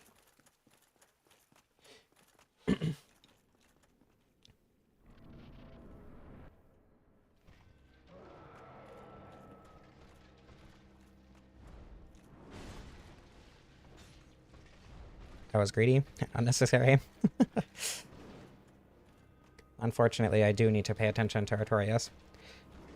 As much as his fight is very boring, I do still need to pay attention because it's fast. That 16 damage is gonna go a long way. I mean, I know it like does poise, so it'll be good for staggers, kind of. Maybe. Maybe not.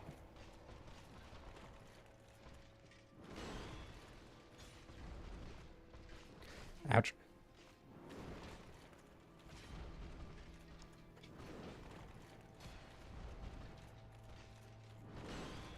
Why didn't that hit him? What? Having poise is so weird. I don't like this. I don't like having poise. Okay,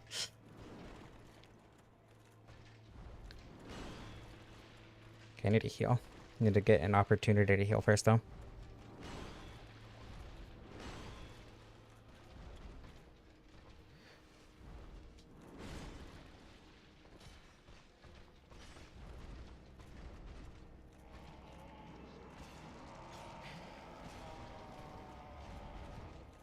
Artorius is probably my least favorite DLC boss. Manus was so much worse to learn, but to fight now, I just find Artorius so much more boring than the other bosses. I don't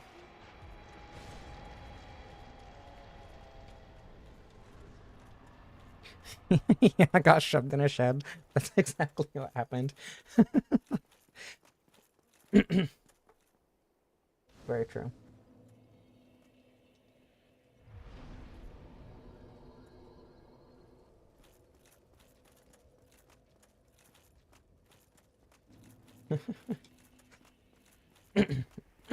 Yeah, excuse me.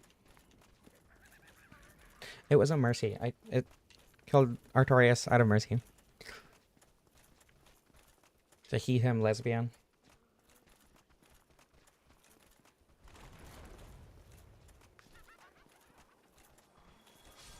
Pardon me.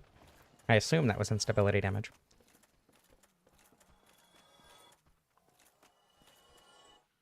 Don't like to talk about, but don't regret. I don't know. To be honest, that's kind of all of my flings. I don't regret any of my relationships.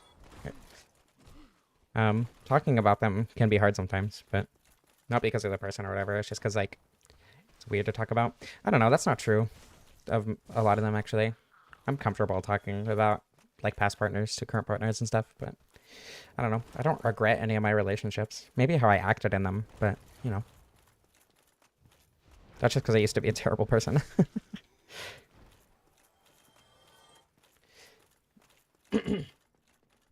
Brag about having a fling with a dragon. Yeah, that's fair.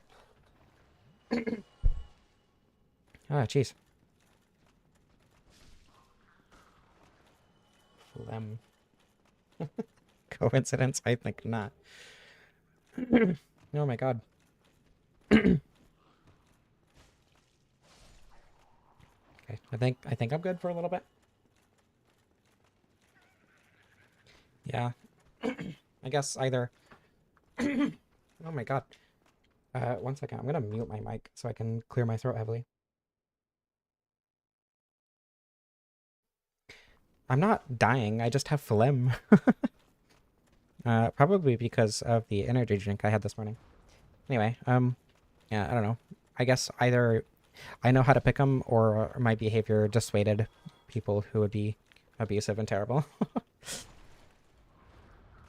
That was a very aggressive plunging attack.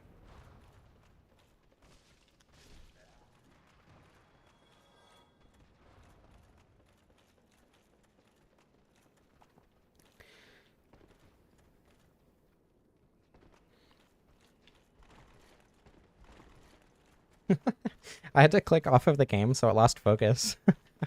So the game audio stopped. And then obviously I muted, or I turned down my microphone. I don't think I ended up actually muting it, but I got it down to minus 95 decibels. So effectively.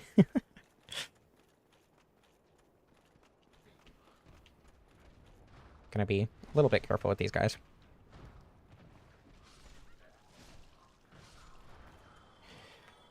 Wow, poise makes this game easy.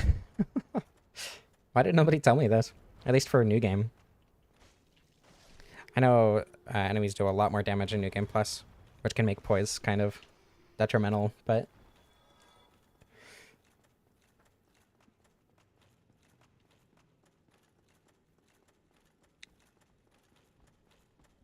yeah. I don't know, I think it's less poise is busted and more I'm so used to not having it that having it makes it easy.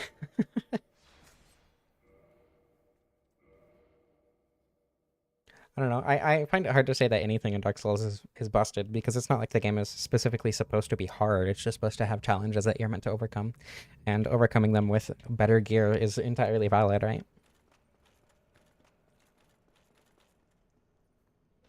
Alright. Hopefully I can first try Manus. We'll see. A bit more dexterity. Health is for cowards. How much poise damage? No, it doesn't do poise. It just does an animation, right? When you get hit by the first hit of Manus' combo. Can you poise through that? I don't think so.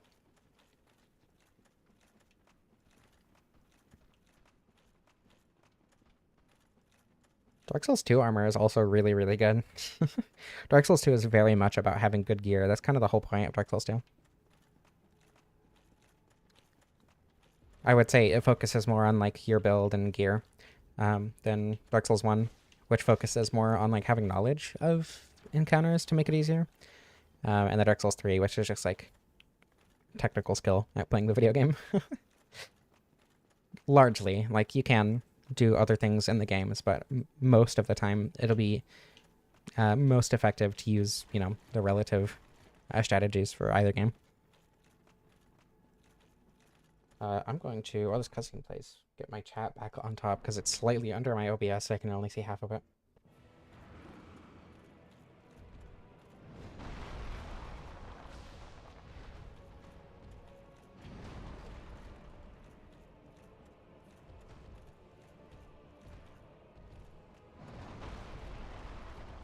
Oh.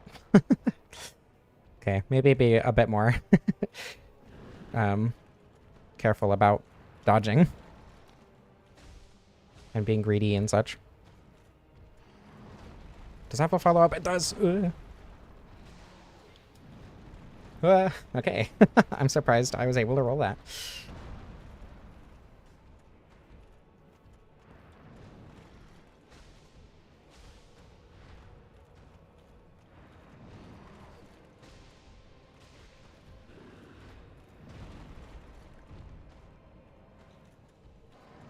Okay, I needed an opportunity to heal it, and that would have been it if I wasn't such a coward. There we go. That's unfortunate. You can dodge it. I don't know if you can poise tank it. It's just dress up with stats. I don't know some of his attacks very well because he never uses them when you're at my like normal distance that I use. I was also very close. I almost got obliterated by that because of that pillar.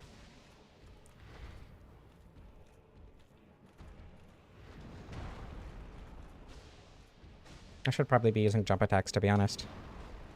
That's probably the most effective play. Ooh.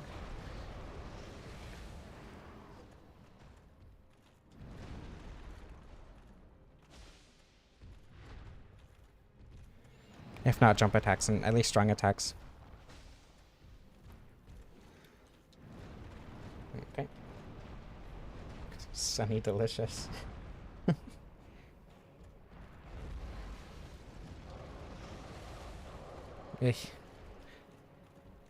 I don't think I was far away enough to dodge that. Oh. Yeah, I think distance dictates whether or not you're going to be able to dodge that. I'm pretty sure. After my dozens and dozens of fight with Manus. Oh. Fights, plural, I suppose. I'm not usually this aggressive with them. Maybe I should try killing him with rolls. Maybe not.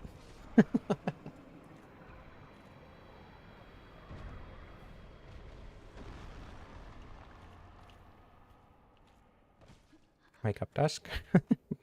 A good Samaritan.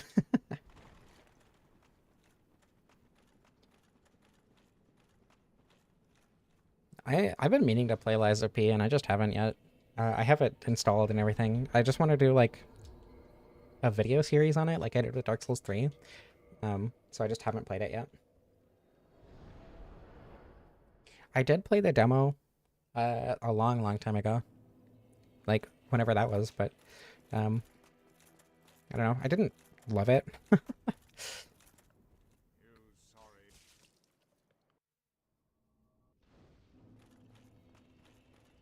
Yeah, I probably won't love it, but I'm hoping I will at least like it. I really love Thymesia. There are a lot of like Souls-likes that aren't from soft Souls-likes that I really enjoyed. Thymesia is definitely one of them. Death's Door, arguably, is a Souls-like. Tunic as well. What other 3D ones have I played? It's been a few. I don't know. Yeah, Thymesia is really fun. Tunic is... If you haven't played Tunic, go play Tunic. That was easily Game of the Year. I think 2022. Incredible game. Same year Elden Ring came out. And I just... it's so much better.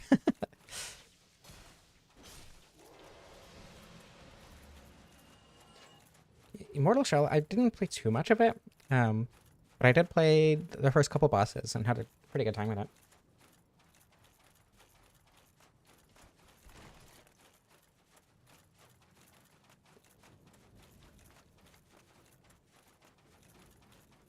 Yeah, because you you have no sense of direction. Tunic is one of the best games I've ever played. I'd put it in my top 10 for sure, at least.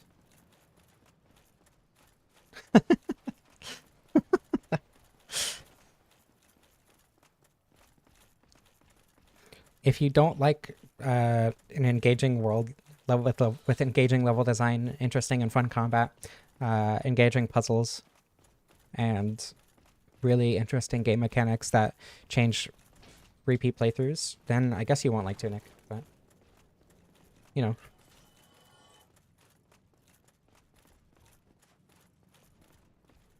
The pink enemies? Oh, the purple enemies. I should not have two-handed. That's fine.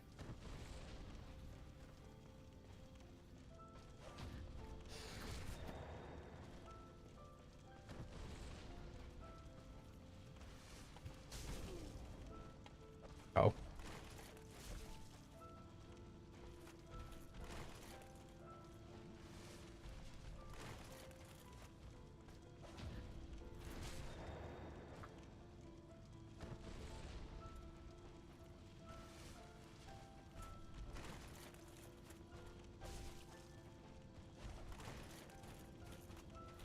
Okay, heal. What? Darn it. You play as a fox in it. You can change the color of the fox. I was gonna say it's not an Arctic fox, so it's not as cool, but I think you can actually play as an Arctic fox. I guess that's kind of a spoiler. I don't know.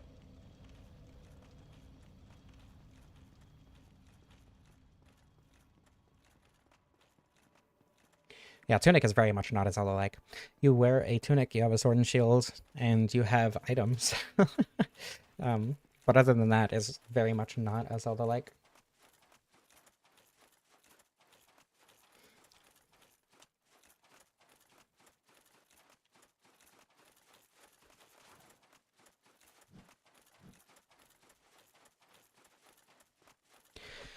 When you get to the point where you get upset about not knowing something in a game, and instead of finding that fun, you have to go look it up rather than, like, I don't know, attempting to solve the puzzle. Like, yeah, you're not gonna like it, I guess, because that's the point of the game. the point of the game is to solve the puzzles and to enjoy not knowing what to do and trying to figure that out. If you don't enjoy that, then you're not going to enjoy most games without modifying your experience somehow with like a guide or whatever.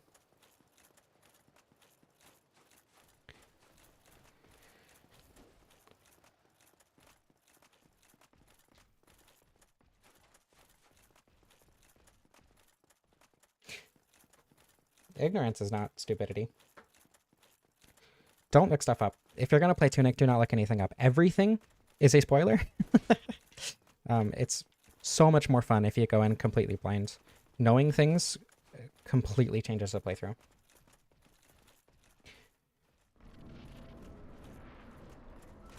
And significantly for the worse as well. Oops.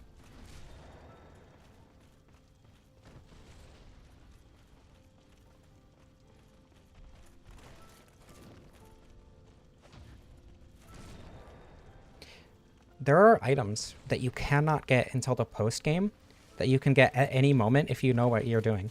And those items completely change how you play the game. If you're, you know, engaged in like actually trying to play the game and having fun with it. Do not look things up if you can help it.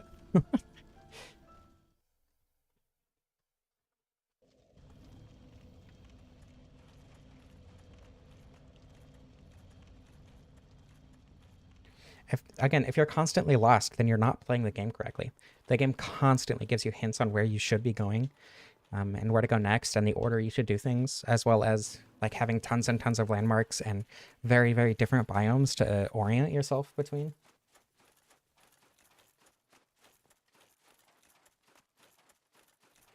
The game, if you get lost, you're not paying attention. That's the only possible explanation.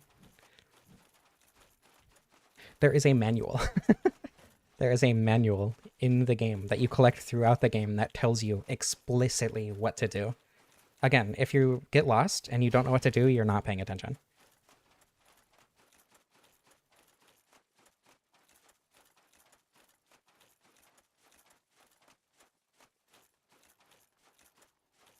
But yes, I honestly, God, I remember watching the IGN review of the game after I beat it because I just wanted content, and like no interesting creators had any content on it yet. So I watched the IGN review, and it has like what I would call a major spoiler within the first couple minutes of it. It's infuriating.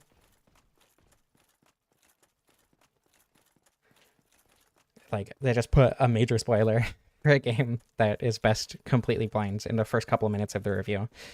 I don't know, because it's like visually interesting or something.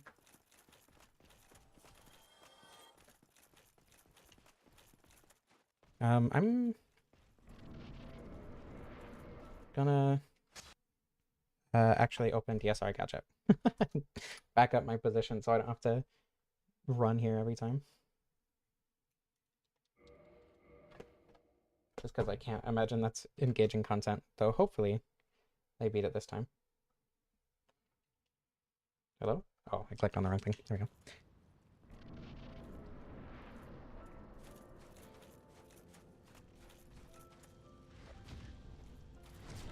How did you get spoilers? What happened? Did you just happen to see it on like social media or whatever? Oh my god, I hate it when people put spoilers in their thumbnails for games. That's one of the worst things. That happens so frequently. I try to completely disengage from anything that I want to play spoilerless, like disengage with it entirely online. Make YouTube not recommend it to me and stuff like that. Just because people are so spoiler crazy. Like just constantly posting spoilers because, oh, look how cool this is. Oh my goodness. Okay, everything's fine.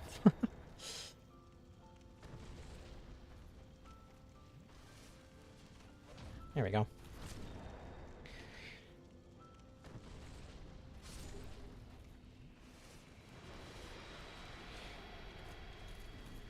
Okay, how strong is Kirk? Not very, but he's funny. So, I don't know. This probably would have been more fun if I didn't try to, like, go with the stats that I did and wear the armor that I did and everything. Like, it'd probably be more fun if you used a buff for the weapon or something to give it that little extra edge and damage that it doesn't have. But, you know, husband, dog, and grandpa. I would highly recommend, if you are going to play Tunic blind, that you try to stay blind for as long as possible. Especially near the end. Like, if you're going to look up for a solution for a random puzzle in a dungeon or whatever, be very careful, but like, especially near the end of the game. There are tons of stuff that is super easy to accidentally spoil for yourself, and it completely changes the experience of it. Anyway, thank you all for watching. I hope you enjoyed. I love you all, and I don't know how to end this.